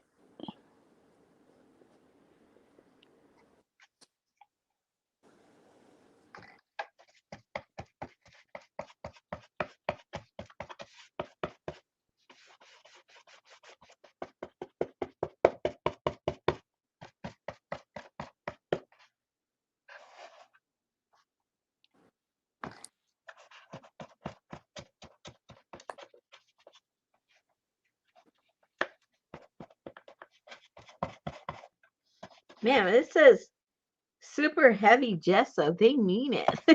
It's like you can barely move this stuff. Yes, purchased from the U.S.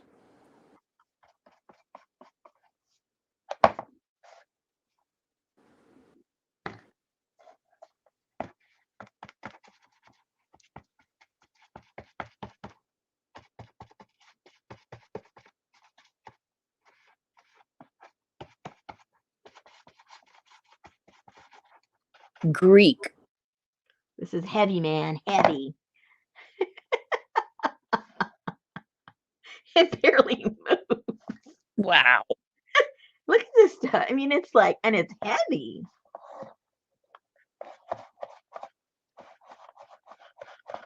Feels more like plaster.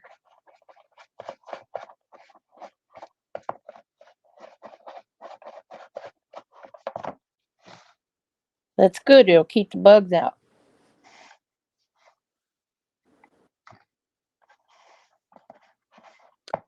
So Pam said, what about a Greek caboodle, a Pandora's box?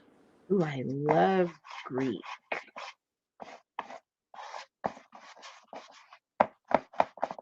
I'd have to like have a little cup of tzatziki sauce there while we're doing it. Ooh, and some baklava? Yeah, it's too sweet for me. I don't like sweets. I like semi-sweet sweets. Or you'd have some, no, I don't like that. What? Gyros. Oh, I do. Oh man. Oh, Not even, oh, that's so good.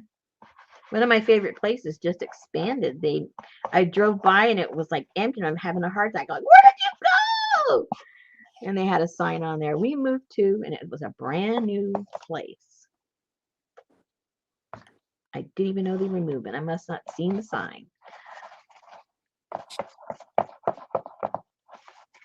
I make my own sauce. I like making it.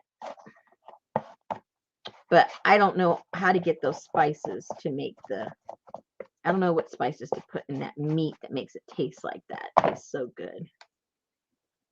go to YouTube. Well, I mean, yeah, I know, but I mean, by the time you buy all the spices, you could have bought the meat. You have to invest so much in all these unusual spices. Yeah, but then you have it for more than one time. And and these guys that sell this stuff, the euros and everything, they don't even make the meat. They buy that meat comes out of Chicago. It's this company that supplies almost every single Greek restaurant. And they just pour that stuff out and then they just put it on that little spit thing and slice it up. It's sent to them whole. They do that same kind of thing in Mexico with that meat. Yeah. Yeah, it's all done in one place. They take down that. And that way, you wherever you buy it, you can't go bad by buying it because it's from the same place. It tastes good no matter what. Even if the rest of the stuff they make isn't any good, that will be good because it comes from the same place. Kathy D said, Rosemary, can I shellac over the gilding or gold over or gild over shellac? You can do either way. Either way. I have a Greek restaurant right like a block from here. Mm. And an Indian restaurant and an Italian restaurant and a Mexican restaurant and a Chinese restaurant all in the same square. Wow. Let's see, what do I have close to me? Oh, the closest restaurant to me is downtown, and that's like 5 blocks from me. And that would be a little bit of everything. There's an Indian, there's an Asian, there's a Mexican, So Kathy's getting the storms. there's a Greek. Um, what else is close by? Okay, I'm going to leave that because I can't flip it over and do the bottom because this will all stick. So we'll just leave that, let that dry for now. Well, Kathy, I don't even see any storms near you.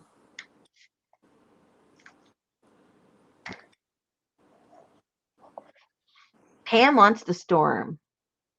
Look at her. Send that storm over here. Let's see where the storms are for you. I think it's past. It's very quiet. Although the forecast was to like 2 o'clock this morning. No, it's just above you. It just came out of Salisaw, but it's above you. But there's more back. Just went through Henrietta. Okay. And it's headed to Stigler. Okay. And there's a big storm just went through Muskogee. Does it look like it's going to bypass us then? Because, the storms are kind of weird. They either go above us or underneath. Well, right now it's a solid orange line. So Oh, okay. Well, we're still gonna get it. Okay. That's from Ardmore all the way up to good grief, Missouri. Richmond, Okay. Warrenburg. All right. So we're still gonna get it. But you know how it could, oh, it's all the way up past Iowa. Oh my. Good Lord. Well, see what's happening up there. Is that today or tomorrow? They're supposed to get a massive, or is it the weekend? Massive snowstorm up there. Okay, All top. yeah, that orange line is all the way. Yeah. Let me see. It goes from, oh no, it's right above Kathy is where it starts. Mm-hmm. And it goes all the way up to where Minnesota meets Canada. Oh my gosh. So it went all the way up and the cold is stopping it, is what you're saying. That's crazy. It is crazy. Okay, so what are we gonna do now? You Already. said you were going to do that, and then you were going to go do your the papyrus. Oh, okay. All right. So where's my stuff? Must be in the other one. Hold on. You just keep me running. What am I doing? What is the weather? Where are we going? See if it's on Google. Do they have it on Etsy?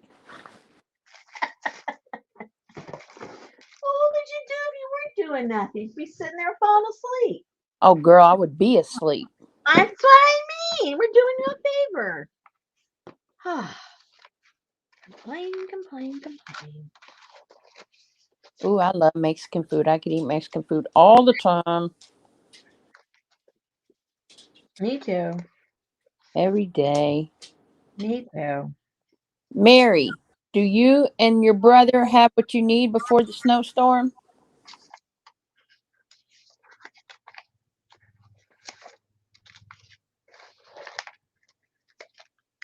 Yeah, Kathy, it looked like it was just above you, so you were getting pieces of it.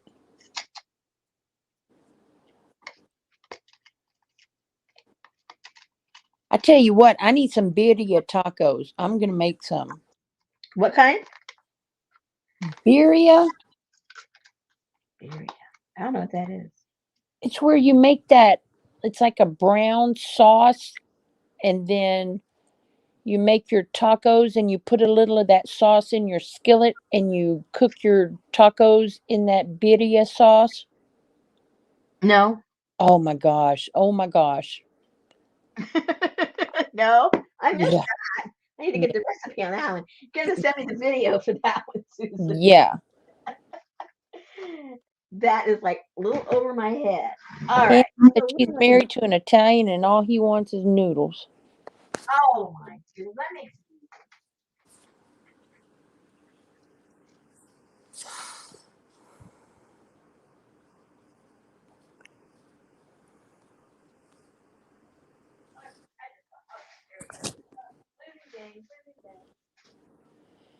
Riri. Mary said, "What snowstorm?" oh no. It's coming. It's a big one. Yeah, but not in. She ain't in freaking Manitoba. She's in Nebraska. It's gonna be all along there. All the way, all the way. Right in the middle of where it's gonna be going through. One moment, and let me check Nebraska weather. I think it's this weekend. I can't remember. I saw it on the news. It was a big deal. Okay, what where should I begin? I gotta think. I have to think for a second. Okay, let's see. It's going to be no, no, it's not. What they do? Change the forecast There's no snow in Nebraska. this weekend? I'm looking all the way till Wednesday the 24th. Huh. Oh, well. It's going to be a high of 47 on Saturday and a high of 51 on Sunday.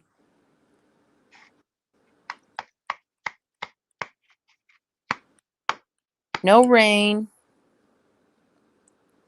Unless I'm looking in the wrong Nebraska, but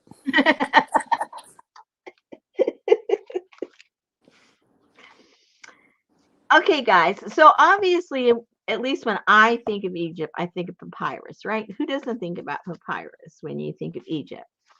And then you have to also think of, all of the artwork that's there on the caves and stuff, and also on papyrus, right?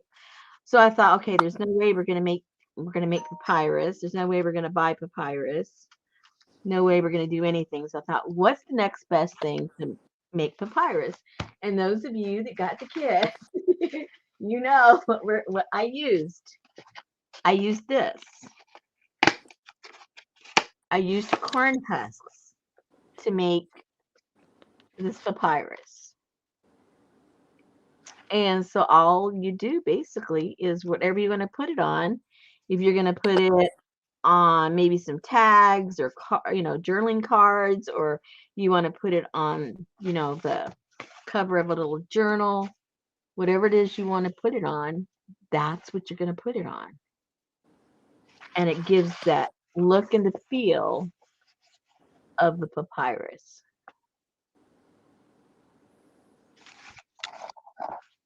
So there's not much to do except decide if you're going to put something on it, if you're just going to create a cover with it, if you're going to cover whatever you're going to do with it. I don't know what you're going to do with it. This is what I did with it. And I used just a regular, what am I trying to say? I did not use laser for this because I wanted to make sure that if you had something that you wanted to print out, that you'd be able to use it, and you can. So,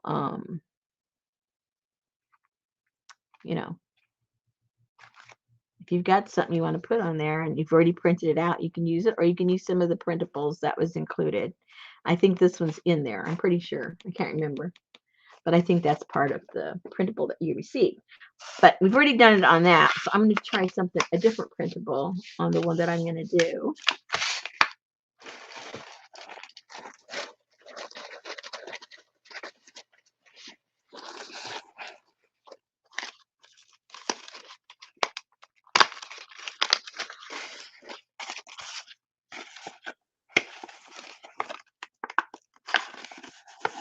But you can see how it has kind of like that feel and the look to it. Let's see, in the past, I've looked for corn husks to make tamales. No, really? What state are you in that you cannot find corn husks? I'll mail you some. They're very lightweight. Well, there's a lot in here. Oh, these come from Brazil. Oh, how exciting.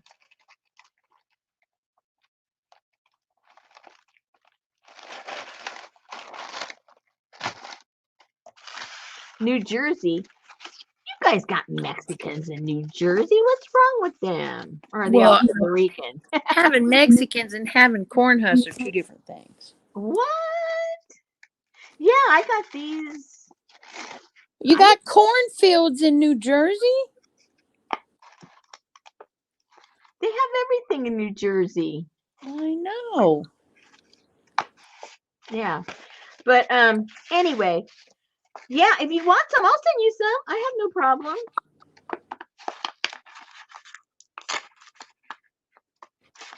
Anyway, so they tend to get a little curled up because when they dry, they kind of suck up here.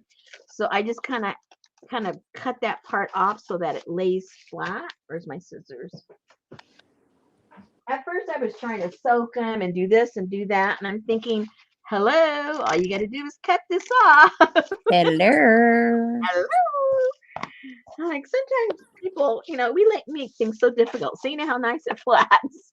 You don't have to do anything else to it. Just cut off all the crunchy part, and it allows things to lay way flatter. Now, what I did with mine, just for texture, you don't have to do it. I with some linen thread, I sewed. I don't know if you can see it. I sewed around the edge. Did I sew? Oh yeah, I sewed it onto there that way. I couldn't remember if I did it separate. Um, because you guys, what I discovered that there is a natural, almost like a wax on here. And you stop and think when you see these out in nature, when it rains, it just beads up on here. So there is a natural repellent, which I was afraid wasn't going to allow the glue to stick to this. And I honestly don't know if it did stick, because when I felt that and realized what might happen, I sewed it down immediately. So if this wasn't sewn down, I'm not really sure if it would stay stuck. And there's no way for me to tell unless I tear up the sewing.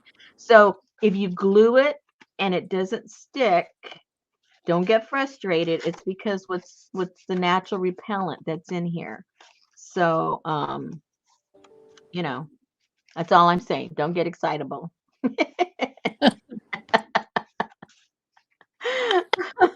Don't get excited. Don't get excitable about it.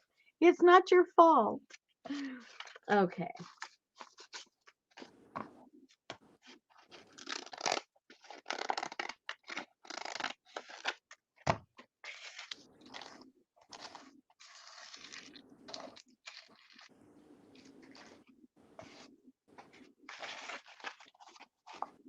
I'm trying to decide if I just want to make some kind of a tag or something to show you the transfer. But the transfer that you do on here is identical to how we did this. Just put down Hey, Elisa. Lisa. Hi, Lisa. Elisa. Lisa. He said, "Is this a cooking channel? Or are we making tamales?" I wish.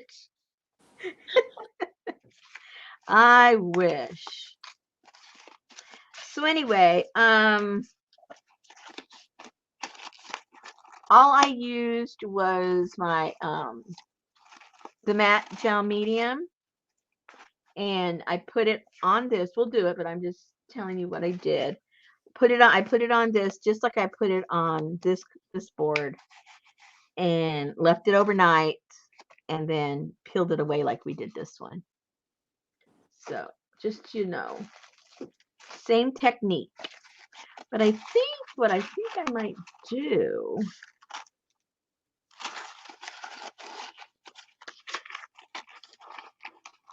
I'm just thinking here, guys.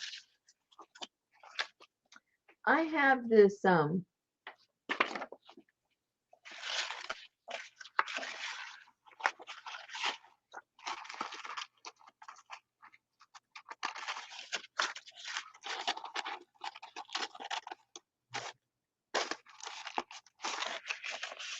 I'm not sure what I'm doing yet. Oh, these aren't long enough. I'd have to put too many together. How big does it have to be? How big does it have to be?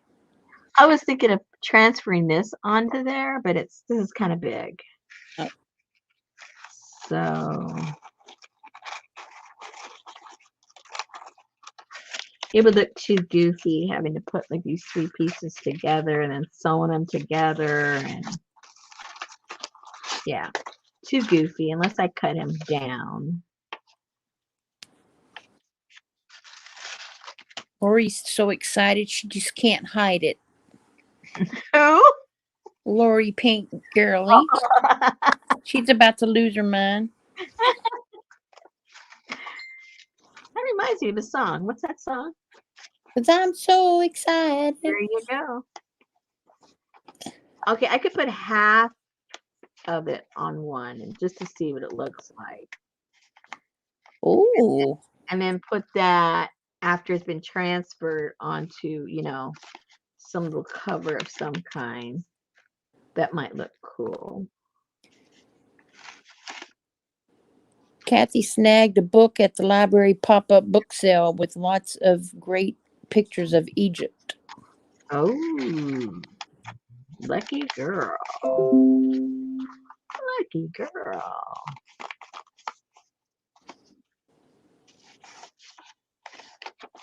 Yeah, I think I'll do that. I think I'm going to glue this onto there. I'll do a few different ones because we won't be able to see how they come out until tomorrow because I'm going to have to let it dry overnight. So I think I'll put that there. Let's see what else I have. It's already printed out.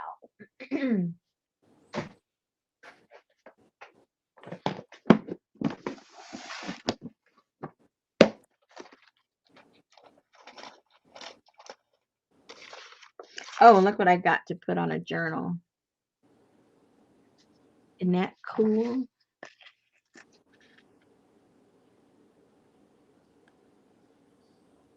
It's got the book and everything. Oh, wow. It's got the book and everything.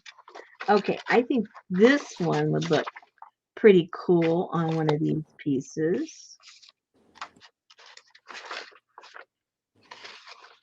Where's your library, Elisa?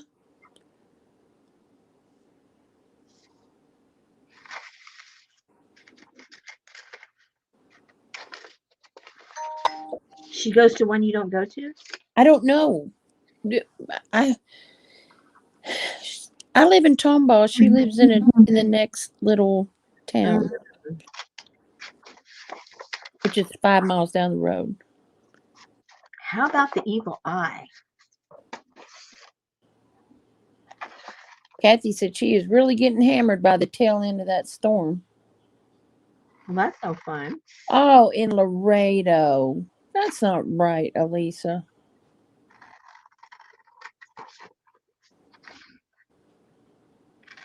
That's not your library. So, Elisa, what did you get at the sale that I can't live without? Or did you go? I know it rained that Monday. I don't know if she went or not.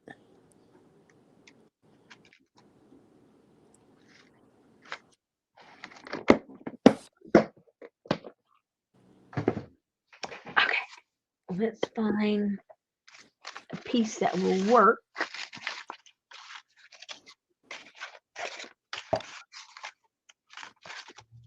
Live in America. Let me see, Kathy, if I can see it. So far, wow.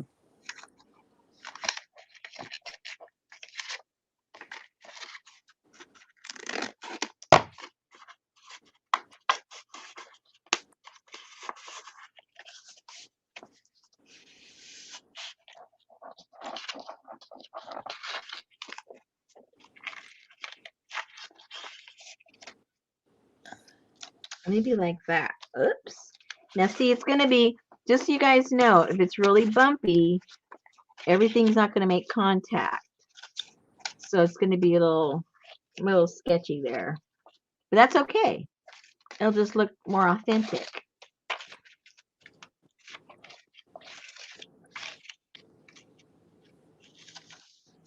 It'll look like it's been there for a while. I think I'll put that on there. I think. I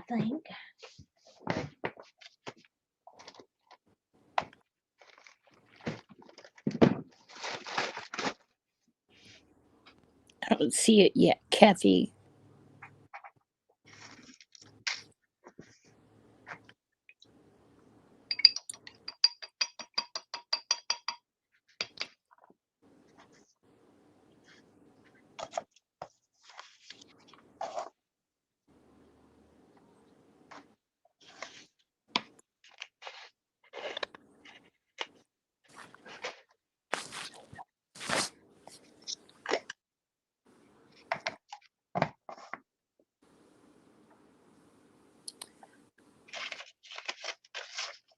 Elisa said she did go.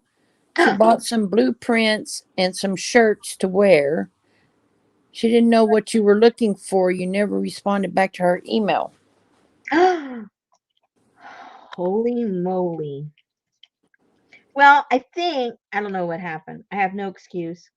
But I wouldn't have known what to tell you, to tell you the truth, because I never really know what I want until I see it. But you and I have kind of the similar eyes, so I figured, oh, if she bought it, maybe it's pretty cool. If she bought it, it must be pretty cool.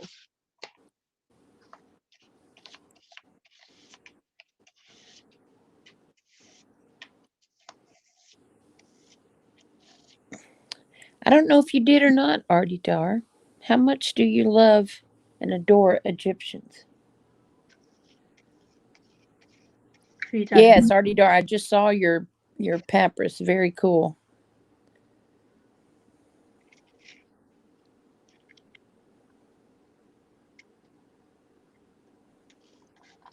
Um, no, Lisa.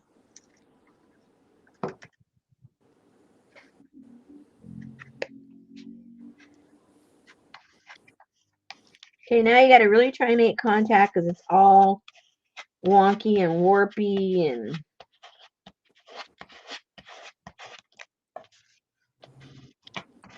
Elisa is very quiet. She's very. She's not a smart aleck. Um, yeah. Maybe she means your taste, Elisa. huh?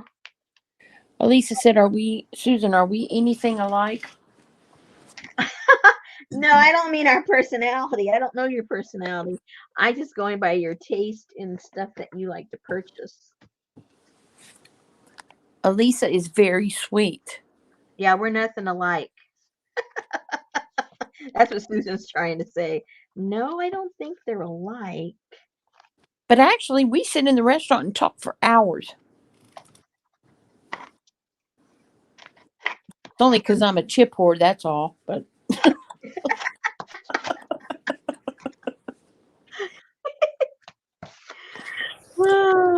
keep filling up my tea and filling up my chips and salsa, please. Mm-hmm.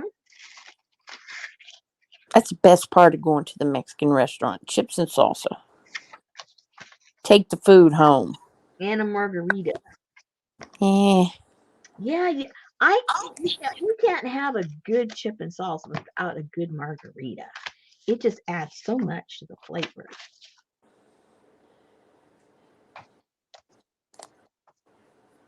Oh, she said sugar is sweet and I'm not a condiment. I thought you said she wasn't a smart aleck. Wow. Wow. I take it all back.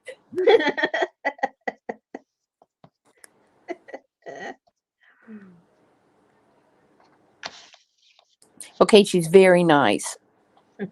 Much, much nicer than me. Okay.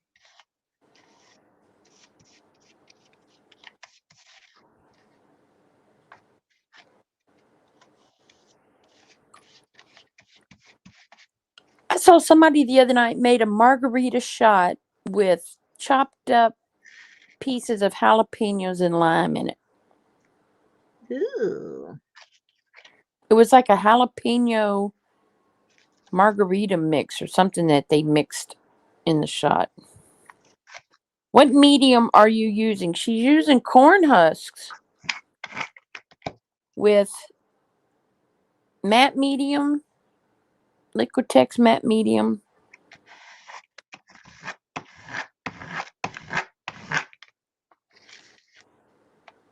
and paper.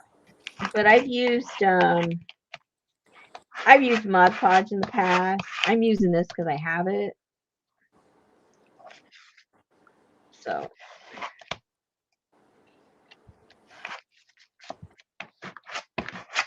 the main thing you have to keep in mind is make sure you make contact because of all those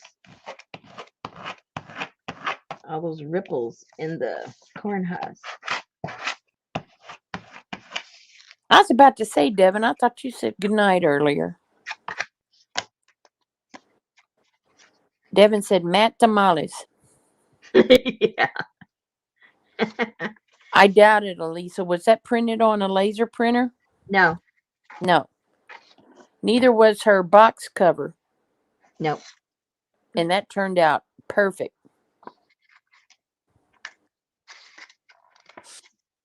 Oh, she had to go feed her hubby. Oh.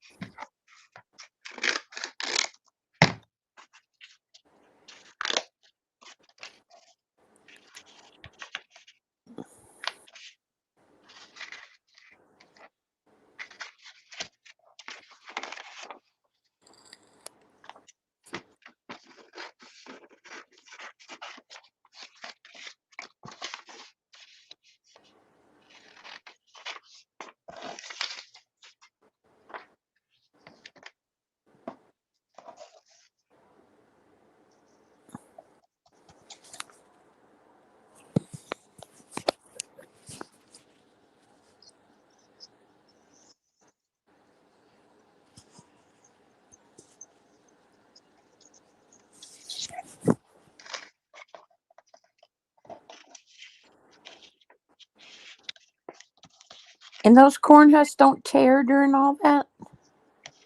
If there's already a tear on it, it will. That's why I cut it right away.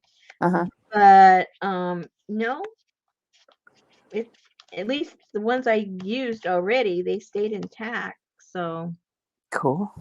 yeah.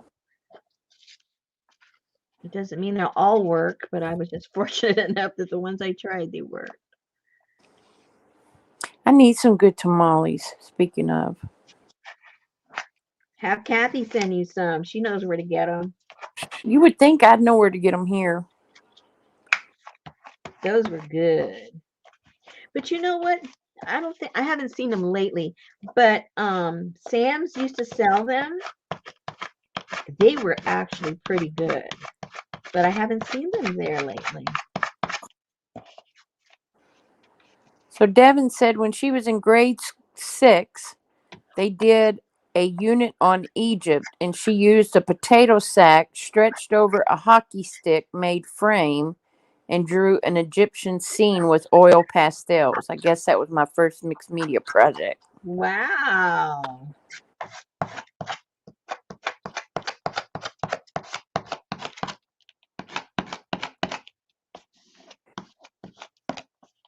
All right. So we've got three going on here. Let's see. Good night, Mary. See you in the morning. Night, Mary. Maybe we'll do one more.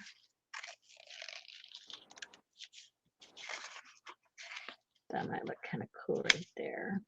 You know, I have never tasted a tamale in a restaurant that is any good. Yeah, maybe not. You might have a point there. You know how they have those combination dinners and you get a tamale and a cheese Yeah. enchilada? Yeah, their tamales. I've Uh, never, ever had one taste like they taste coming out of somebody's ice chest at the corner. well, I take that back. There has been a restaurant, but it wasn't a chain one, you know.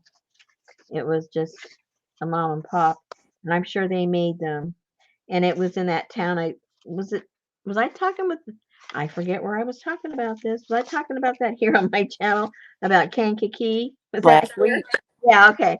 Um yeah, that the same place that had those great tacos, they had the best tamales. They must have made everything from scratch there.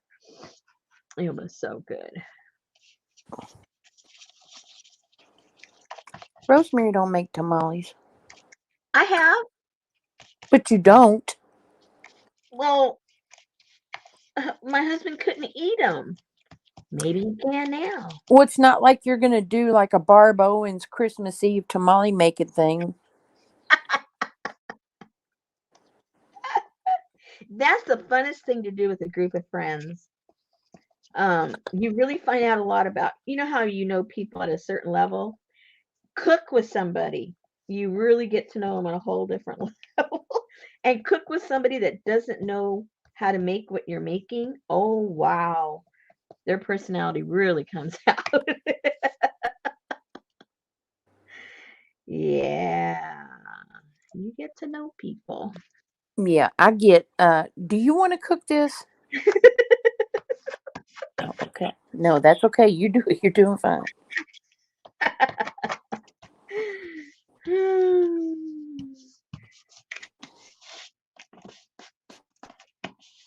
And especially Gosh, tamales. Tamales I told you hard that I work. bought.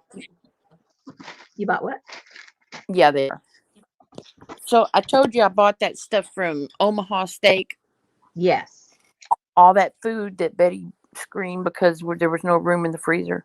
Yes. So I was shoving stuff everywhere in the freezer to make it fit. Yeah. So there's a little opening above the ice maker. So I took the garlic bread baguette things and I shoved some up there. Mm-hmm. Well, I thought they were wedged. Mm-hmm. So I Until she kept, opened the freezer. no, I kept noticing in my tea when I would, because I drink it in one of those silver Yeti cups. When I would go to open it to get more tea, there would be like a piece of something floating, and I'm like, "What the hell is in my?" So I just like whatever, whatever, whatever. So finally, I opened it up. Well, two of those baguettes had fallen back into the ice maker, had gotten caught in the thing, and was down in because I couldn't get any ice out. I'm like, "Why is it not coming out the door?" It was grinding garlic bread up in the ice maker dispenser into my glass. And you must not be a you must not be a connoisseur of water or something, 'cause you couldn't taste the garlic.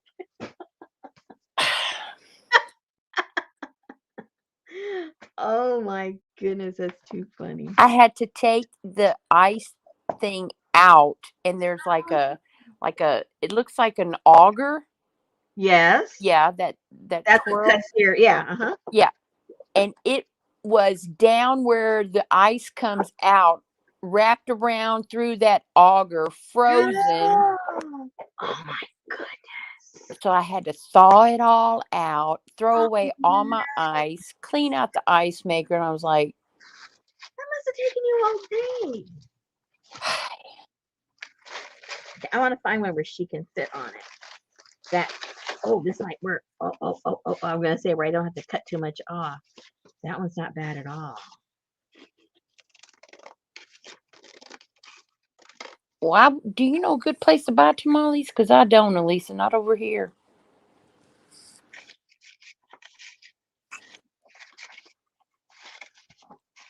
Well, this might not be big enough. Oh yeah, because she's big. Yeah. If I cut that thing off, Yeah, cut her head off. It's not going to show anyway. It's white. yeah.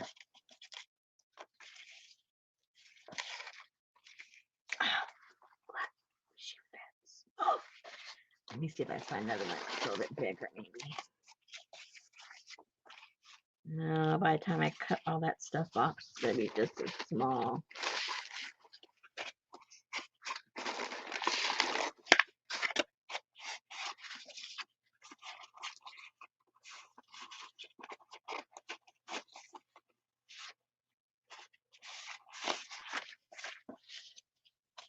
Oh, that might be the best I can do. Okay, let's use that one. It was nasty, Kathy. Oh, and I already put the stuff away. Stop it, Rosemary. Jeez Louise.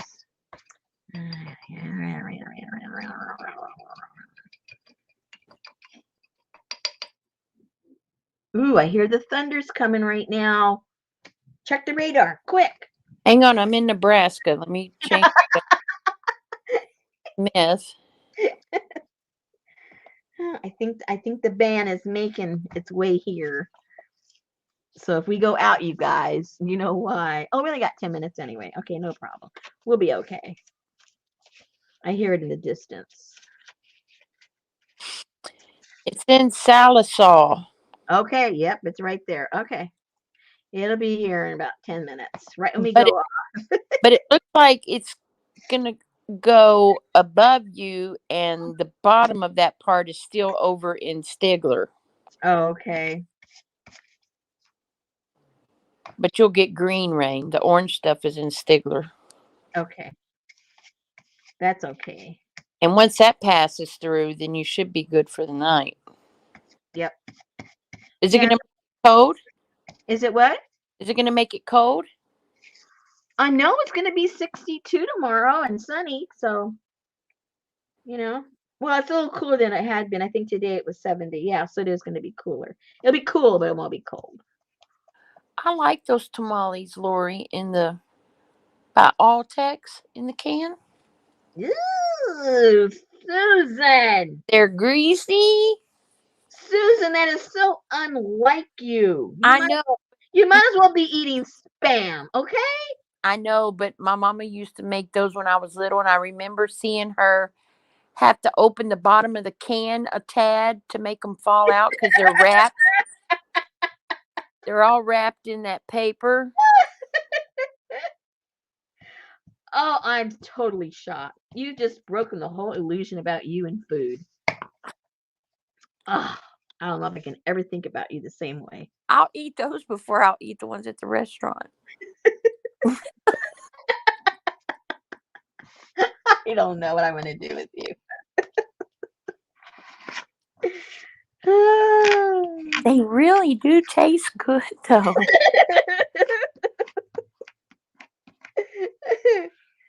That's like eating corned beef out of a can, okay? My mom had convinced me that the corned beef in the can, Hormel, was good. I never really knew what real corned beef was. And then as an adult, I was introduced to real corned beef. I'm going, what the heck is this stuff? Oh my gosh, that corned beef hash in a can. That looks like dog food. Well, that's like a tamale in a can, okay? I know, but I like that corned beef hash in a can. Oh, dear. Yes, Hormel. Thank you, Hormel tamales. I have never seen grease so orange.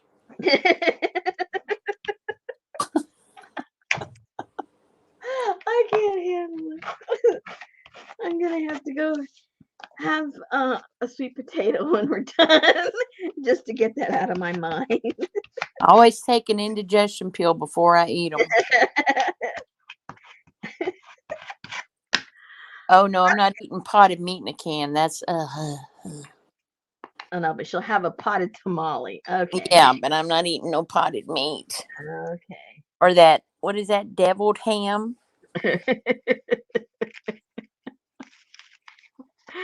Um, Oh, well, see, Lori Paint Girly had never had a tamale. okay, I hope if you ever have one, it's a good one. Oh, Elisa likes spam. I like it fried Oh my god. with mustard. Girl. Yep, you're Southern girls. Hello, national food of Hawaii. I know. You either have to be Southern from Hawaii or part of the military during a certain era of this country. Or hungry. Your parents, part of the military. You got plenty of spam. Or just like the guy from Sling Blade. Gonna have me some potted meat and soda crackers. He's from the South. All right, so these have to dry overnight, you guys. So this is perfect timing. We'll you know, reveal them tomorrow, see if they worked. I mean, I know it works because I've already done it, but you know how it is with transfers. They're very temperamental. Sometimes they work, sometimes they don't. Even if you're using the same paper, the same printer, the same substrate, they are temperamental. So, hello. So, anyway, yeah. So we are ready for tomorrow. We'll take this apart, and we've got the bottom part of the other one painted to the box, and we're getting there. Pam said it's only 8 o'clock. And it's 10 o'clock here. That's right. Oh, she wants us to stay and keep her company. Oh my goodness. Susan has to pretend to go to bed and go to work. Exactly. Yeah. Oh, how much do we have? 4 minutes. Let me show the journals I made. They're already taken. Well, two are gone or taken, and I made some other ones. I'm gonna put them in the shop sometime tomorrow, but I'll show you. These are.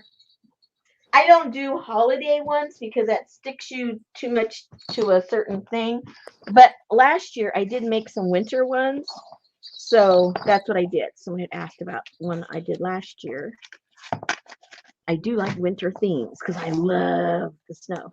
So I don't know if you guys remember the encaustic that we did. So I made some more of these. We did this together last year. Ones that look just like this. I don't know if you guys remember or not. Um, so I put that on top of a old ledger, and I mean old because it's fallen apart. And I think if you mess with it too much, it might tear some more. But it's the cover anyway.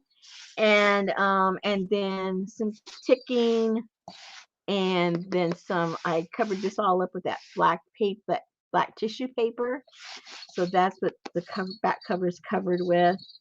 And and then everything in here is, like has to do with winter and the owls and, kind of like woodland kind of life. But it's all white and blue basically with a little bit of beige here and there. And I've thrown everything that I've got that was blue and white and threw them in here. I've got some of my eco dyed papers. I've got some of Amy's dyed papers.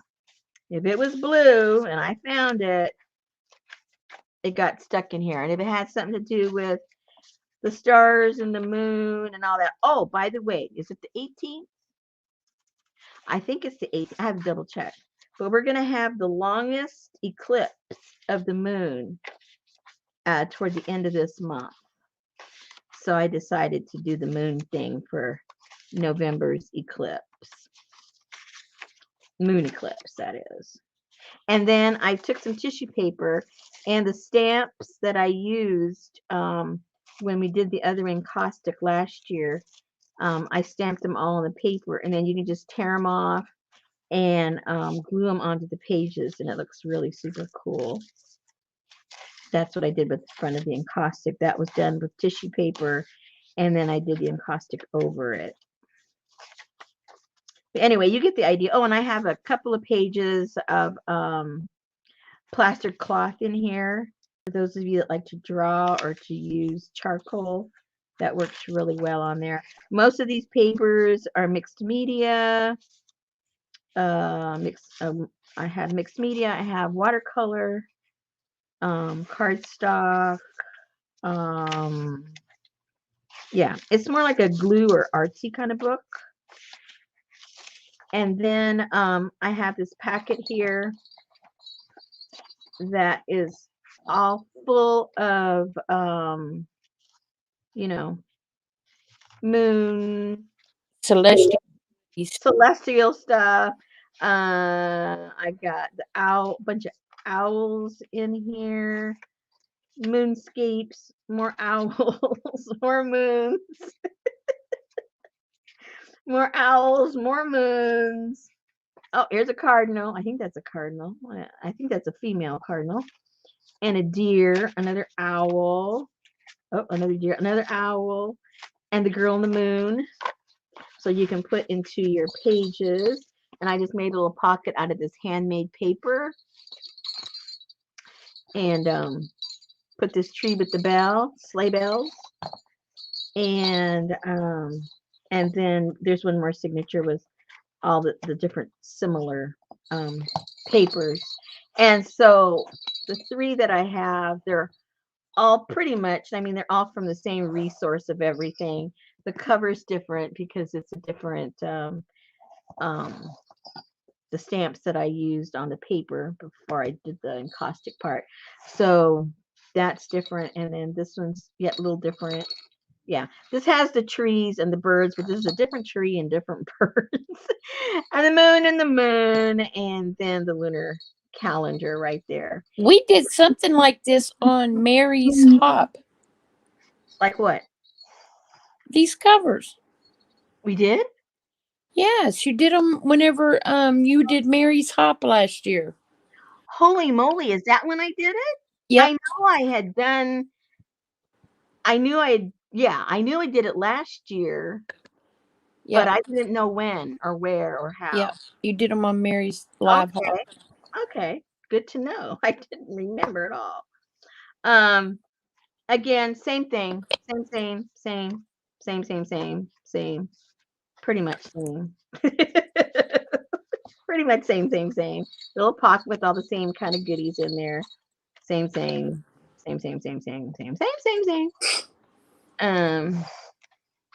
And blah blah blah blah blah blah blah blah. These are a lot of fun because I like yeah, as much as I like just regular junk journals, I really kind of gravitate, obviously, I gravitate toward themes. I feel a lot more comfortable when I have some kind of a theme, because I can just go grab stuff that go with that theme, throw it together, and it's done. And especially if I do a color theme, then hello, you know, I have a lot of fun doing that. But anyway, so this was a lot of, that's why I hadn't done anything with anything else, because I was working on these little puppies. And there's just a bookmark, obviously. It's a little bookmark. Anyway, that was fun. Okay, ladies. Oh, I went 3 minutes over. Susan's gonna like. They're awfully jingly. They're jingly, and the reason I put that on here, because that way, if you don't want to have it in the book, you don't have to jingle in the book. And this is just tied with some fabric, so you can untie it and put the jingly somewhere else. Because originally I was going to put it on the spine. I go, no way, that's going to drive people crazy if they don't like it. This way, it's just so easy to remove off that, and it's done. It's over, and you can go turn it into a cat toy or something. Let your cat chase it all over the house. Anyway, so if anybody's interested, those will be in the shop tomorrow. Okay, thank you, everybody. We made it through without the electricity or the cable going out, and without Susan going out. So it was a really good day all the way around. Success. And Richard turned off the potatoes. And he turned off the oven. I'm so proud of him. I'll teach you guys, naysayers. Okay. So I will see you guys tomorrow, and we'll see how we wrap up some of the papyrus stuff. Okay. We'll be here. All right. Good night. Thank you. Good night, ladies.